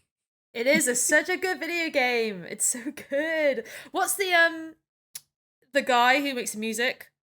Jay Tholen. Oh, yes, it's so good. yeah. Yoli bought me the vinyl for Christmas, and Oh, yeah. listening to that on vinyl is such a fun experience. These like MIDI synthesized tracks on this beautiful colored vinyl. Yeah, Incredible stuff.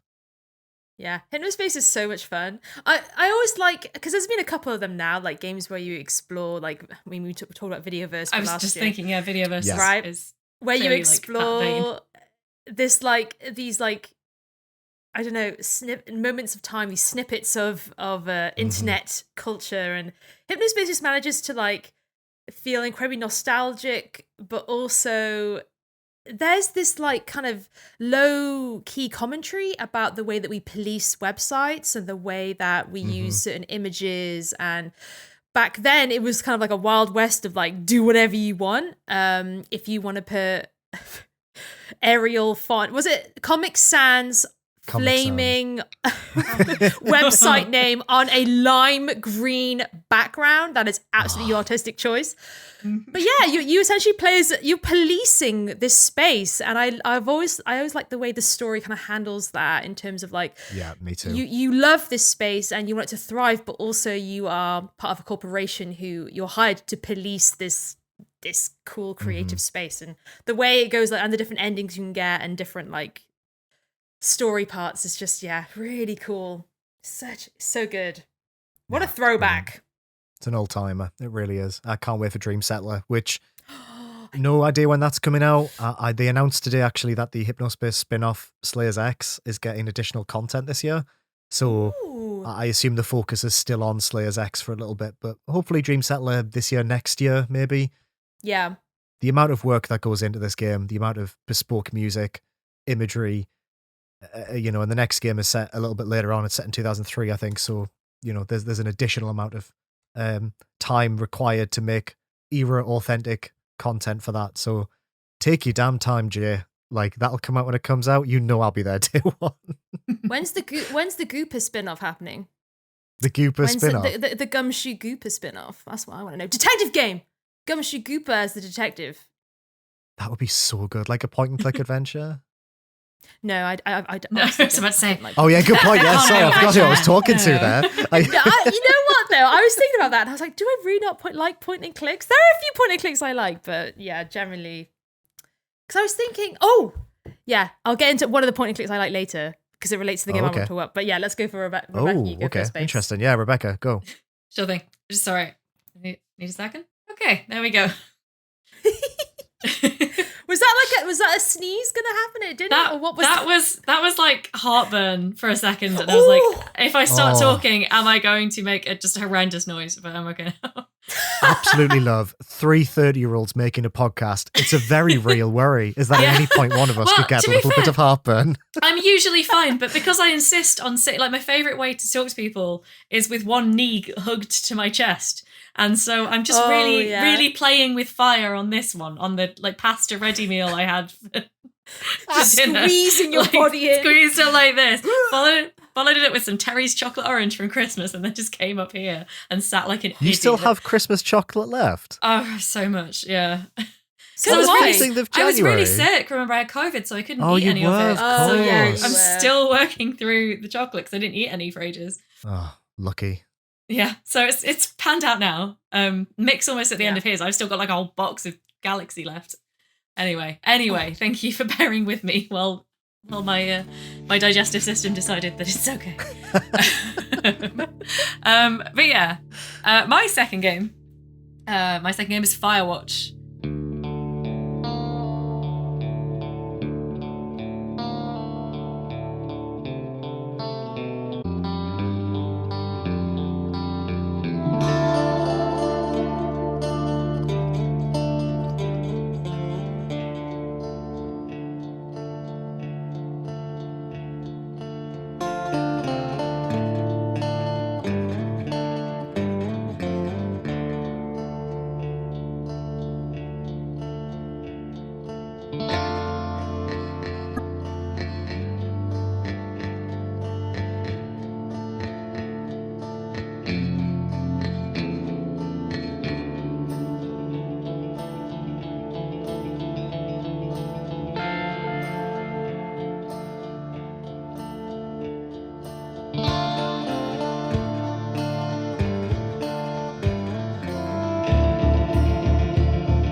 which you basically made us cry last time you talked about this game. So let's see if I can get the repeat tissues feat. ready. I feel like I make someone cry every time I talk about this game.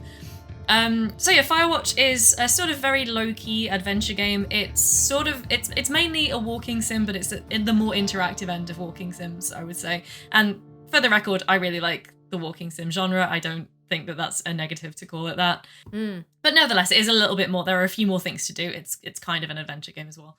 You play as a man who, after his wife is diagnosed with early onset Alzheimer's, she's taken into care, and he faced with the decision to sort of like go with her, because I think she's from another country, so she has to go back to Australia, where she was born in there, and he's American.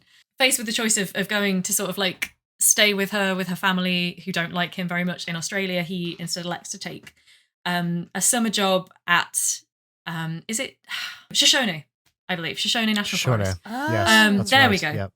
There we go. It shook loose in the end. And he's basically he's deferring a lot of decision making by like about 12 weeks or something, by just like going into the middle of the woods, and kind of it's very much framed as he is running away from this problem and this thing that can't, this very sad thing that's happening in his life to his wife and to their marriage that can't be stopped. It's nobody's fault, but he kind of can't cope with it, which you feel, I think, a great deal of sympathy for him in the circumstances that he's in, but it is still framed as like, this is maybe not the most selfless choice he could make. And I think that the game does a really good job of interrogating that. He meets another, well, he never meets, that's a very crucial point.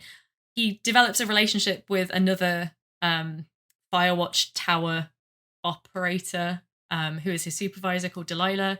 She works at the next tower over, so she's a few miles away, and they never really encounter each other physically, but they become friends, and maybe more than friends when they're communicating via radios. It's a very emotionally rich story with very good characters, and so it might come as a bit of a surprise that the reason that I consider it not only a great game but one of my favorite games actually is more to do with the setting and the forest. That's the thing that really captures me every time I think about it, is that it's just such a beautifully realized space for a game to take place in. It's, you can traverse the space. It's almost open world. I think we had this discussion the other day, didn't we, Rachel, about whether, yes, when we think about open world indie games and the fact there aren't many, and we end up talking about Firewatch because it is, within its limitations, kind of an open world that you can explore more or less as you choose, which is pretty rare. But it's a beautiful place. And I think the fact that there's this glorious forest in like the height of summer, but also it creates this backdrop to the emotional drama, and that, I don't know, that doesn't really convey it as much as I want it to, because it's just, you're in this beautiful place thinking these such difficult and unhappy thoughts, and the balance of this game is just perfect, because there are moments of like total beauty with this undercurrent of these really difficult decisions that are being deferred but can't be put off. There are these questions that Henry, the main character, is going to have to answer, and he's going to have to answer to people for why he made certain choices as well when he gets back. It's very much like a pause in real life, but only from his point of view, happening in just this gorgeous game space.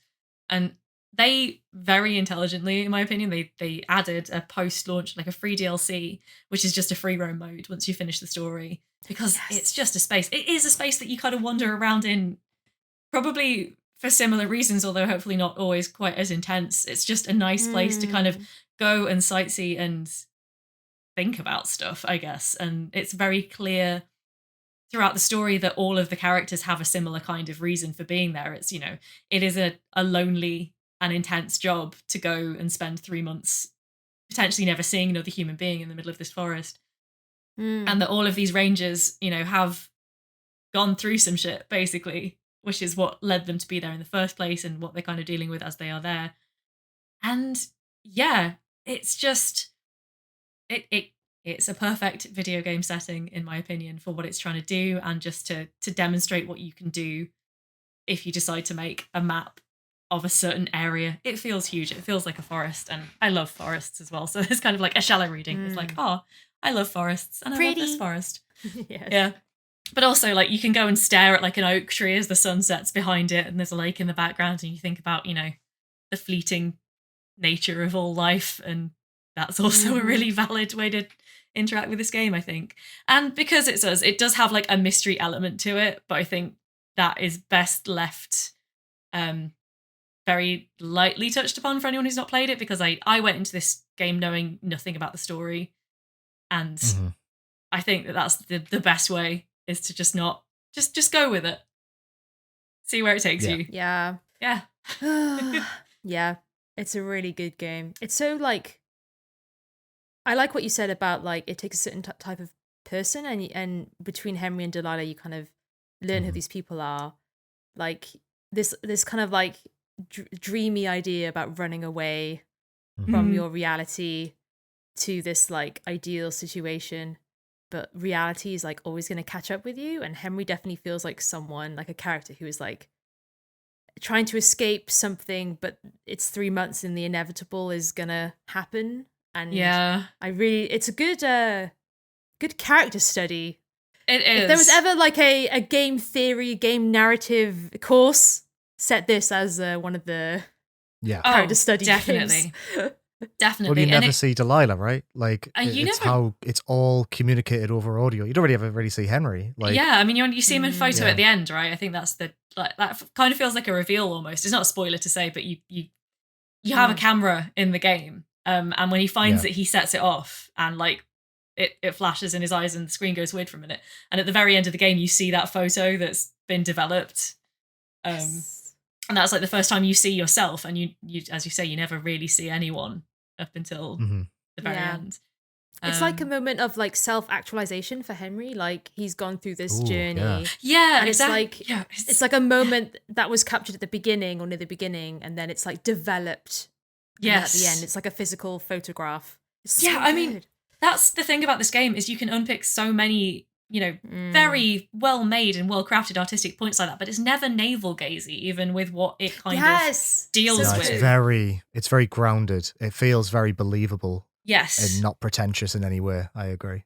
Yeah. I mean, I think it's because it is essentially about people who are like trying to figure out how to be happy in the face of, you know, the inevitable unhappiness that every life will eventually bring. And so there is a lot of like avoiding thinking about problems, but there's also a lot of like, as we said, just appreciating that, you know, there is a lot of beauty in nature, and that like human connections, even if they have to be temporary, can still be really meaningful.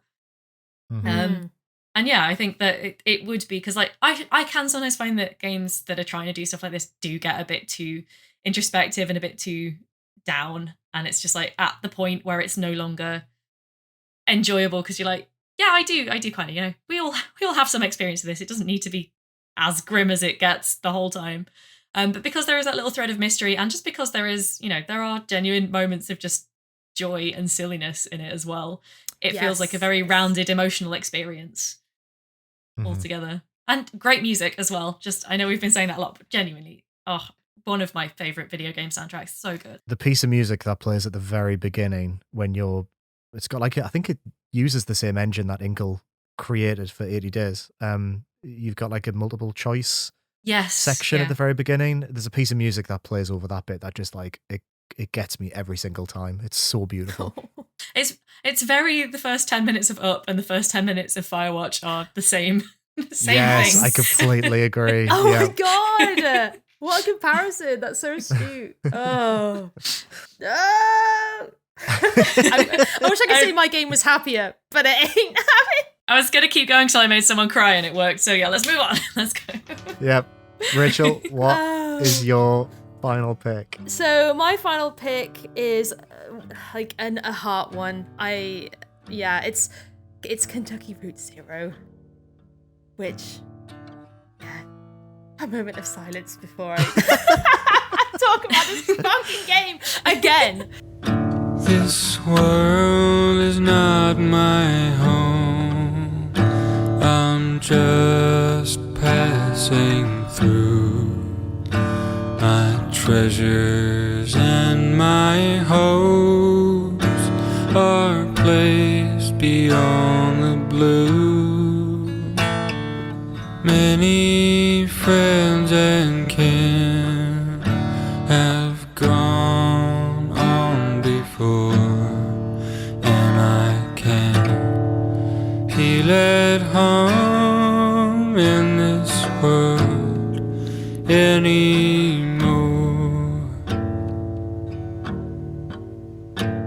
Yes, Kentucky Route Zero is probably one that, for me, is more heart than head. A lot of people didn't get on with it, which is totally valid. This game is poetic, bit navel-gazy. I think people would argue it could be very navel-gazy, but I wouldn't agree with that. It's a surrealist adventure that follows the journey or road trip of a delivery man called Conway, whose last job before he retires is to deliver a package to a place called the Zero, which is the only way you can get to that is through an underground highway, like ethereal underground highway underneath Kentucky.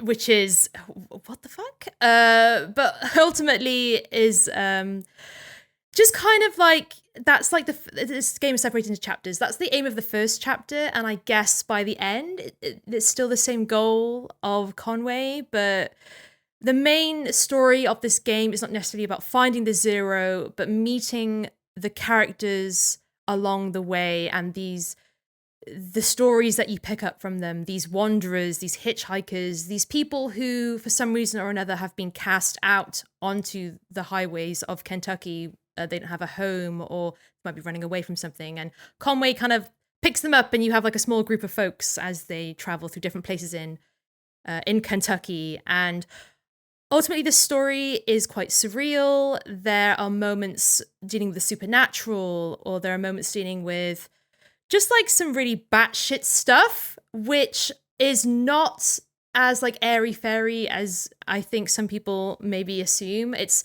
very grounded in the way it uses magical realism. It's interesting because Eternal Sunshine of the Spotless Mind is very magical realist, but again, in like that film, it uses that to kind of tell a story that's very grounded through like poetic imagery or a bit artfully or a bit playfully.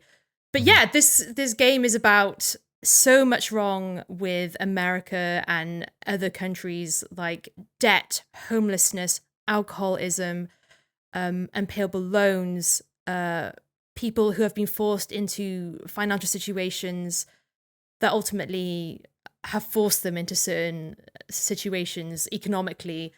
And it's just a really damning portrait of America, but told through this anthology of voices of like different people and their experiences. It's like a collection of stories that make a really detailed portrait of this one location. And yeah, it's the story of these small town folk, plumbers and I don't know, barmen, and like just people that you wouldn't normally like a video game story would focus on. Like these voices are highlighted, and it's very, you know, the genre is Southern Gothic. This is a very Southern Gothic kind of game. Yeah, it's just it's like exploring the road less traveled physically because they're trying to find this road, but also metaphorically because these people are like outcasts or rejects or don't fit into society one way or another, and have just been rejected by it, straight up rejected by it. And yeah, I love games which deal with like these kind of communities. The point and click game I was going to mention was Norco, which I fucking love Norco, and that's a point and click game. And when I saw that, I was like, I do like a point and click game. You do, you're right. I love Norco. Norco is another one which is similar to Kentucky Route Zero, but it kind of deals with like Louisiana and the swamps of Louisiana and exploring that place, like the same way that Kentucky Route Zero explores Kentucky, and so yeah, and Norco explores Louisiana, and so yeah, another Southern Gothic game which is really good. And yeah, it's just people's points of it are valid. It's very slow, but I would describe it as purposeful storytelling. It's poetic, but I don't think it goes... I think it's just the right amount. It doesn't get too up its own arse. So yeah, I just... It's quite personal to me. I love it. It took them, God, 8 years to get this fucking game out. Probably less. Was it 5? No, I think it was 8. I think it was it 6? 2014 to 2020, I think. God damn. I should know because Yeah. I've played. I'm still in the process of finishing this game, but I've played half of it to write a retrospective on it last year for RPS. Yes. So I believe it's 2014, potentially 2013. Might be 2013. It's enough that when I first played it, 6 I or 7 was years. in uni, and then the last chapter came out when I was like a full-on games journalist. Like this game at some point was following my journey, like Oh, wow. from Oh, writing about yeah. games critically. And so I just have that really like personal connection with it. Absolutely. Yeah, it's if you're into these kind of games, you don't mind being a bit patient with certain storytelling approaches, then Kentucky Route Zero is just a magical game that is also, quite serious in its topic, but also there's hopeful moments. It's not all just like a misery fest. But yeah, I love definitely. it. I love it. I love it. Yeah, it I is. can't mean, wait to play this. as you say, it's a great game. I need to finish it. Like, it's. See, you asked what's at the top of my list, and definitely very near the top of my list is finishing Kentucky Route Zero because I've been feeling drawn back to it in the last few weeks. I've been like, It has that effect on you. It really does. I mean, it's Yeah. like, it feels justified that I took a long break, not only because you're always justified in taking a long break from games if life is happening a lot, but also because of the way it was released. It's like, it doesn't feel like it harms your experience to take quite a long Oh, yeah. pause. Absolutely. So, yeah. To be enjoyed episodically over 6 years, I guess, is the real way to play It's totally Kentucky Route Zero. Girl, when a chapter was released for this game, they would just release it. Like it was just Like something no that like, fanfare. well, I guess they would release like mini games or like these weird kind of, this will be in the next chapter, like a game where you're like there's a rotary phone and you're like calling people up on it. Gosh, yeah, And it's like, that's- okay, what the fuck is this? And the chapter would come out and it would make sense. they're like intermission Oh, right, sections. interesting. I think it's also yeah. just one thing that I really like about this game as well is I think one of the best uses of like a stage play in a video game.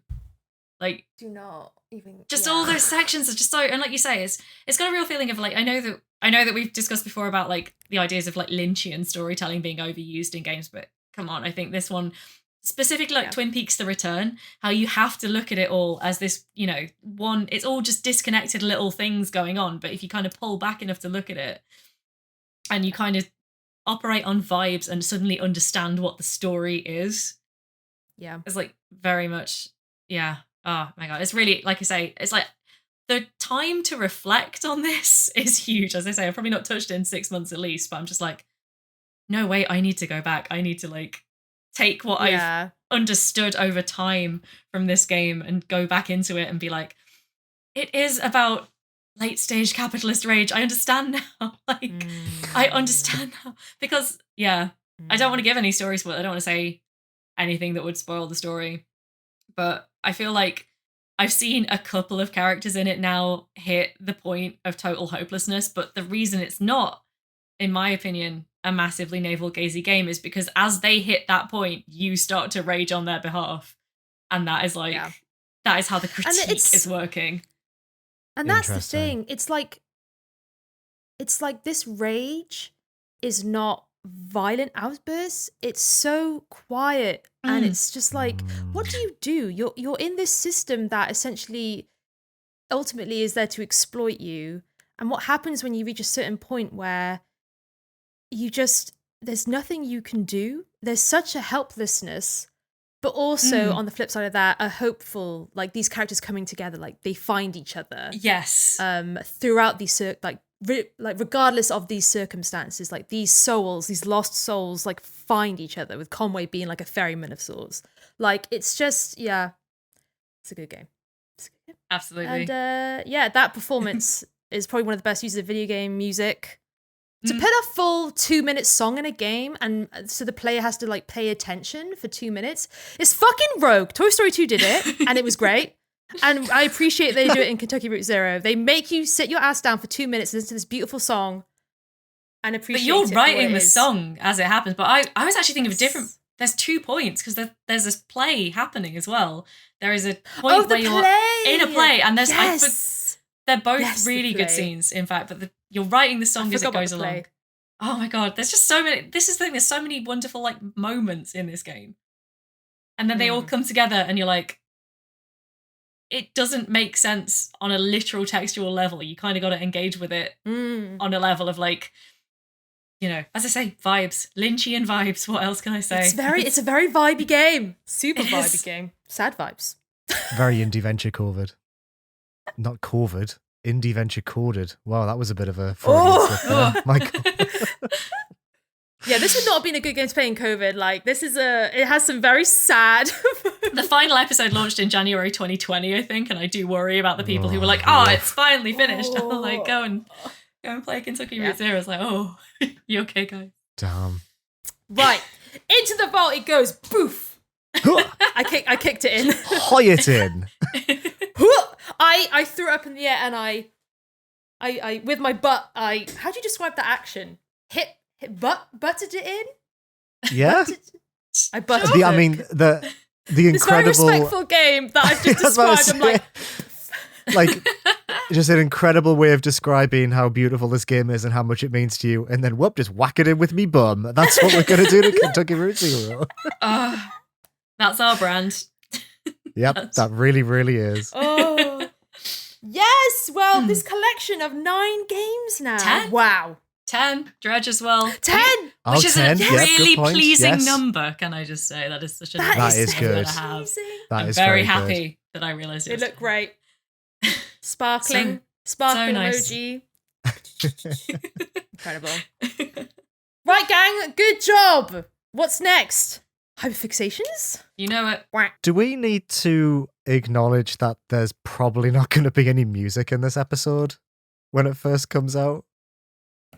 Or do we just accept it? I kind of And vote for explain it. rolling with it just because I think it will Yeah. make. I mean, I'm Yes. the one who's not editing it, and I feel like it makes you guys' lives easier to kind of just have, you know, the Oh, ability yeah, to slot we it won't, in. we won't put any themes in. I just wonder whether we need to, like... Because surely the listeners will be like, huh, what happened to the But stings? you could put like a noise in. Like a quack, just to Quack. separate. That was the noise I was going to put in. Yes! Oh Just my like God. A tiny little goose, like quack. Quack. Right. Done. And then we Um, just replace it with the stings when we get them. Yeah. Yeah. Cool. All right. So that works for me. so for people who've already started listening, that is what the quack has been about up to this point. It's the fact we've decided that right now. If I keep Don't this worry bit in- about where the music's gone. Just don't think about it too hard. Yeah. And just it'll be fine. Just don't worry about it. We're working Don't worry on about it. it. It's We're all working on it. Yeah, it's all good. Yeah. It's in hand. So happy we addressed that. Yeah. So happy we addressed that. Who's first with the hyperfixation? Rachel, why nice don't you go choice. first? Yeah. I could go first. I don't have a very good one because mine is still the traitors. Like it's very ongoing. Nice. So Amazing. I guess Love it. that could be mine, but ultimately I talked about it last time. But I just it's taken up a lot of my time. I guess it is now. Okay, look, it is. I wanna hear my about it. hyperfixation Yeah. is still the traitors. Yeah. I was going to mention the pan of chocolate from Aldi, but that's also it's veganuary, so they release a bunch of vegan shit, and like the pan au chocolats are very Isn't they good. good? And I've not had one in years, and I was like, oh, this is tasty. Well, that's a anyway, good thing to mention. Yeah. It was going to be Yeah, that, for sure. but it's not anymore. It's the traitors chat. The traitors are still very good. I talked about it last time. Reality TV show. I watch. It's on Wednesday, Thursday, Friday. I'm part of 3 WhatsApp chats now. It's gone up now from 2 That's to increased. 3. Yeah, it was 2 3 before. different 3 different chats. I listened to a podcast about it, or clips of a podcast about it. There's also, they have a second show that's also on the BBC, which is like extra bits from it. And it's the people who've been eliminated. I don't think I need to explain it again, but it's just like people who've been eliminated, they react to who the traitors are, and it's delicious. And I'm like, this is so good. It's such good content. Oh, I watch people who on season 1 on TikTok reacting to the episodes. So I've watched Amazing. that. Love that. I can't get enough. It's so good. And it's like, I'm in deep. Like, Oh. I was in deep with Love Island. Like, the traitors is a whole nother level. Like, This I'm is- I'm locked in. I'm tuned in. Shivers. The Disco Elysium shivers, but like with traitors. I'm like Yes. feeling the energy. This is like actual hyperfixation. This is when, like, you know, sometimes you'll bring something Yeah, up. I'm quite I- into this at the moment, and then like you'll be like, no, Yeah. this is this is it. This is real. I'm so Sometimes we just recommend things and call it hyperfixations. Sometimes it's real hyperfixations. Yeah. And this is an example of that. Yes. I love this. Don't get me wrong, the pan of chocolates from Aldi are pretty good, but this And haven't invaded you quite like the Traitors season 2. Are you enjoying mean- it? Is it as good or better than season 1 so far? Maybe hard to say when you haven't seen the whole thing yet, but It's a really good question. It's one that I've pondered quite frequently, and I had many conversations about it. I don't think it's as good. interesting. I don't think it's as good, but it's still pretty good. Because they all because the round tables are better this season. Because in the first season, how much do I want to get into? Do we have? I won't get into it. It's too much. It's too much. The first season is better, but the second season is still really good. That there's still moments, but they've all seen the first season, so they're trying to avoid certain things. But by avoiding them, it makes it better. Like, right, because they're So- more invested in the game because they understand how it functions more than they did in Yes. season 1. a big problem in the Interesting. first season was like they all went for the same person. He's like a bit boring. But the round tables this time are like they're all going for different people because they don't want to be sheep. They're like, I'm an individual. I have my own. I have my own That's fun. suspicions. Okay. So the episode 3, there was like a 3-way tie. Oh wow. It was just okay. like everyone was voting for. It was so good. It's so. Oh my god. Yeah, it's good. It's good TV. I'm really into it. Good. I love how much you love the That's- Traitors. it's great. It's It's- so good. Great to behold. Oh, who's next? I can't talk about it anymore. Shall I go? Shall I go? 'Cause I Yes. feel like this Yeah, works. go on. This works. Speaking of just bringing back a previous hyperfixation from a couple of weeks ago, but much more intensely than at the time. I mean, I was gonna try and find something else to sort of pretend that I was into, but I feel like Rachel has given me full permission to do the thing I was going to do anyway, and just be like, Absolutely. It's still bloody Apollo Justice Ace Attorney, isn't it? Obviously, like What? Rachel and I Is it- haven't spent 2 hours today already talking about. Oh, yes, because you just played such a good case. Like Oh, that God, case yes. is so good. Oh, I just played case 3. So we're still at the time recording pre-release, but I still have my review copy. So trying to get the first game at least played in time for embargo next week. Obviously I'm like, it's 100 hours long and I'm just doing this for love of the franchise. So I'm doing it all on my own time. Not going to play the entire trilogy for release, but aiming to get the first game done. And Rachel knows this already, but yeah, it's when I talked about it just before Christmas, I was like, oh yeah, I just started playing it. I'm enjoying it. And like, I'm like going down the layers of hyperfixation with this, which is exactly what we all knew would happen. But it went from like, Absolutely. I've got it and I'm enjoying it to, oh, this is going for it to like, no, now I'm like fully invested. Rachel knows because like basically what my life is at the moment is God damn.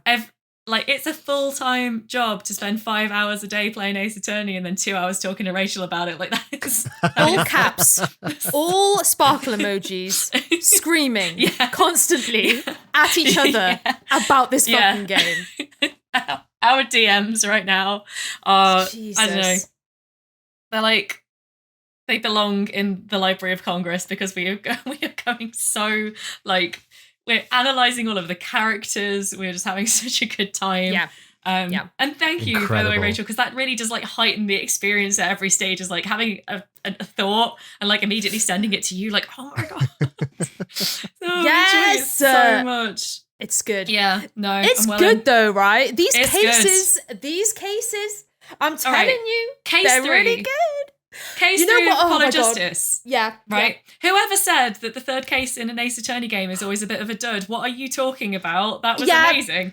And whoever says that the first case of an Apollo Justice of an Ace Attorney game is always tutorial fodder, absolutely not in this case. The first Right. case in this game is just like batshit. It's bonkers. So good. The first case in this game goes in and is like, so you've played the original trilogy, yeah? Anyway, we're not going to give you any context for that, so I hope you're keeping up, kid, because like just because we've changed it Yeah. all. It's 7 years later, loads of stuff's happened. We're not really going to tell you what, but also you do Yeah. need to know everything that happened in those 3 games up to this point. It's just like, I think that's kind of why Case 3 I really enjoyed, because it does just focus on the new characters. Yeah, It keeps absolutely. Like Phoenix is barely in it, and Phoenix not sort of my favourite character in the whole franchise, but I do like him. I wasn't expecting to be quite so happy for him to just like get right out the way Yeah. and let the other characters just like be the new character. But yeah, I love the new cast. Mhm. I didn't expect to love the new cast as much as I Yeah, do. Send Rachel a lot of messages to that effect.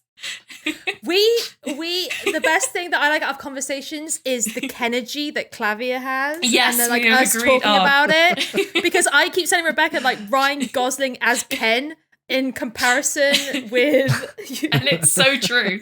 It's so true. It's so true. It's so true. It's so true. So we just like rating his Kenergy throughout case 3. That was a fun part of today. Incredible.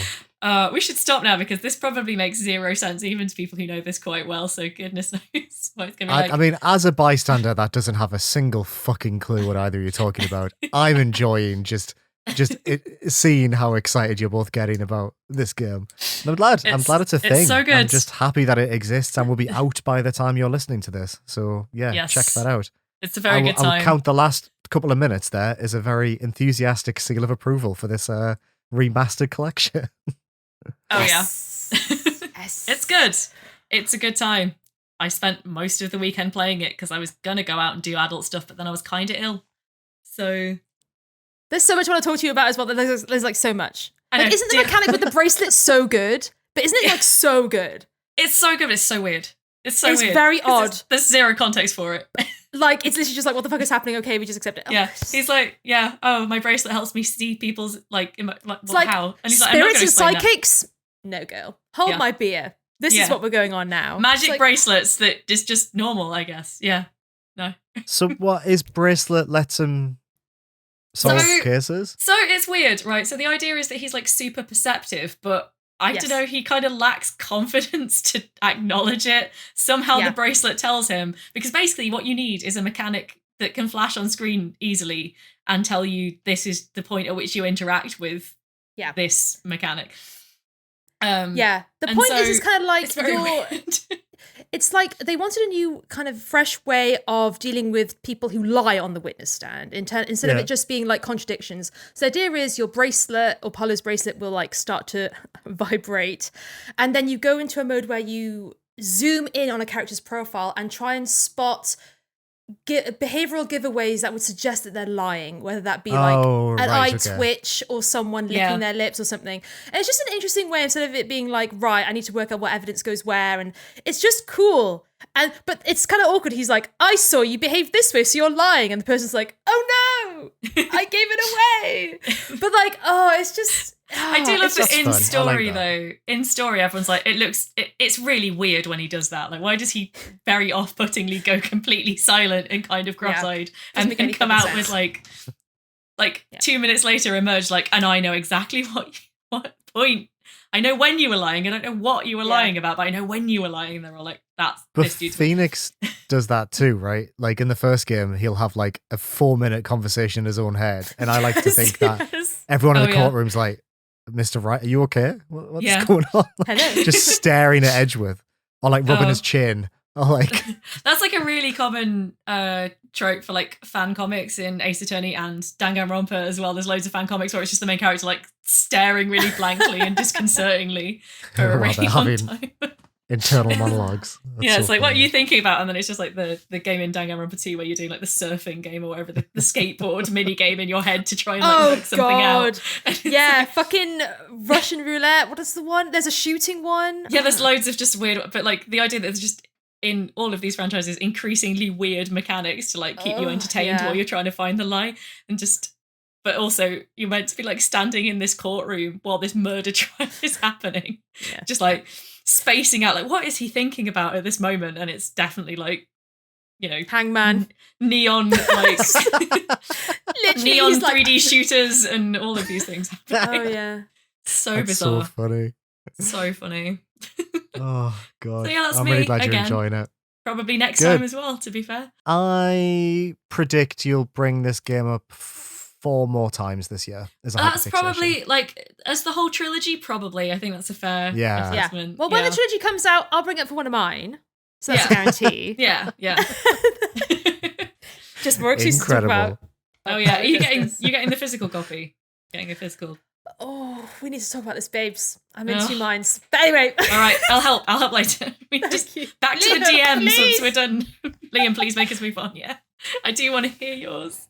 I will be quick. It's sort of a recurring hyperfixation, I guess. I've read a book and I'm going to talk about the book. But Ooh, unfortunately, It's a book about video games. So I've just finished reading Masters of Doom by David Kushner, which is a book that came out 20 years ago. I was quite surprised by. This is one of these books that you see a lot even now that's recommended as one of the best books about video games that you can buy. So this charts the rise of id Software, particularly focusing on the two Johns, Carmack and Romero, who started id Software, who worked together on Commander Keen and Wolfenstein and Doom and Quake, obviously.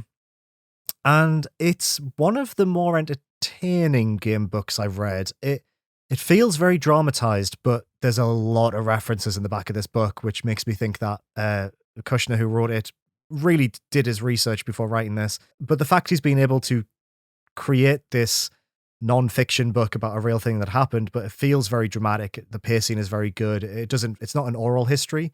It's not a lot of interviews. It's written in a fictional way almost.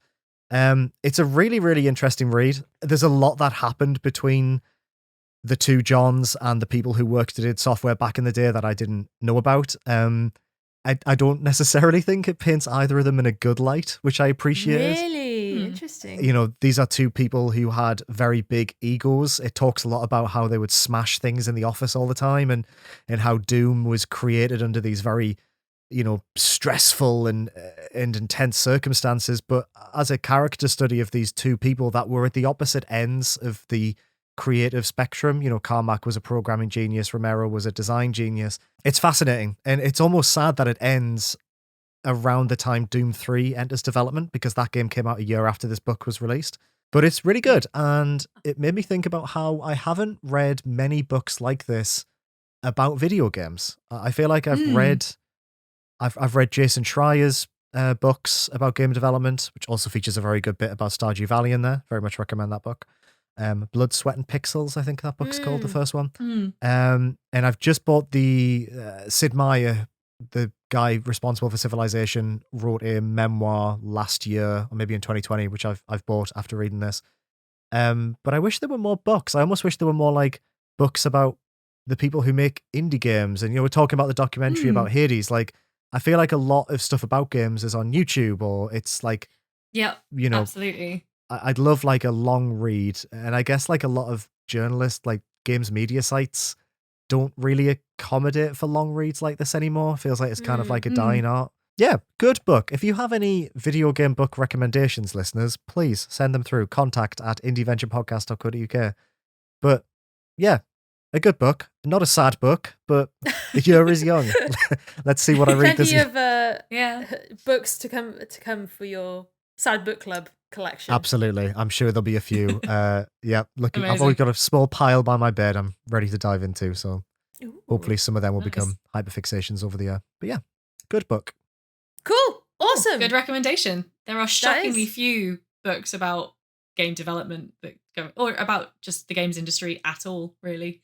So, Yeah. It's the lack of documentation around the growth and development of this industry, which is now absolutely massive, is quite shocking when you think about it. It's all so focused on the 80s and 90s as well. Like, I feel like I've read so many things about the rise of Atari and, early Nintendo and Sega. And I would love to read things about, like, I don't know, Sony during the PlayStation 3 era, or indie developers, or, there's so many stories out there that would make for great reading. And it's a shame that maybe they're out there and I just don't know. So if I am ignorant, like I say, get in touch, because I would like to read them.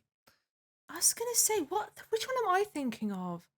I read one where someone went around the US and a journalist, I think, and chatted to loads of like queer indie devs.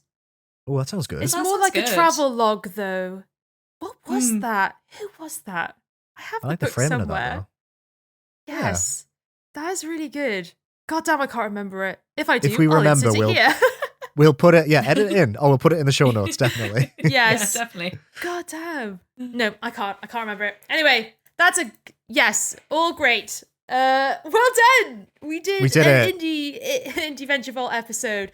More of which to come. I do like our vault. I do Me too. It's do like great. this I love it. metaphysical place which we've created. Yes, definitely. It feels great. I want a sticker of I want like a sticker sheet of all our cute memes, and I want one of the the Indieventure Vault. Oh, yeah, that'd be great. One. Be amazing. But yes, that is the end of the episode. Thank you so much for listening. We'll put the cute outro here. But yes, see you next time, folks. Goodbye. Bye. Bye. Bye. I was like, do you have anything else to say? Bye. Nope, all good. Any other Bye business? then. No. All right. It Good was evening, like, everybody. I was like thinking and talking in real time. I was like, everyone good. As I float off into the stratosphere. There you go. Indieventure is a podcast created, hosted, edited, and produced by Rebecca Jones, Rachel Watts, and me, Liam Richardson. For more information, search Indieventure Podcast on your social media platform of choice. You can get in touch by sending your questions, comments, and feedback to contact@indieventurepodcast.co.uk. You can support the show by rating us 5 stars and leaving a nice review on Apple Podcasts or your preferred podcast provider, or let your friends know all about the good times you had with the Indieventure Podcast. Some of the games we talk about on the show may have been provided to us for free for review consideration.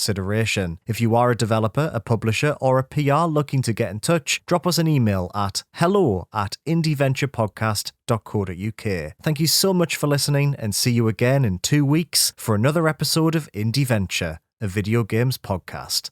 Bye for now.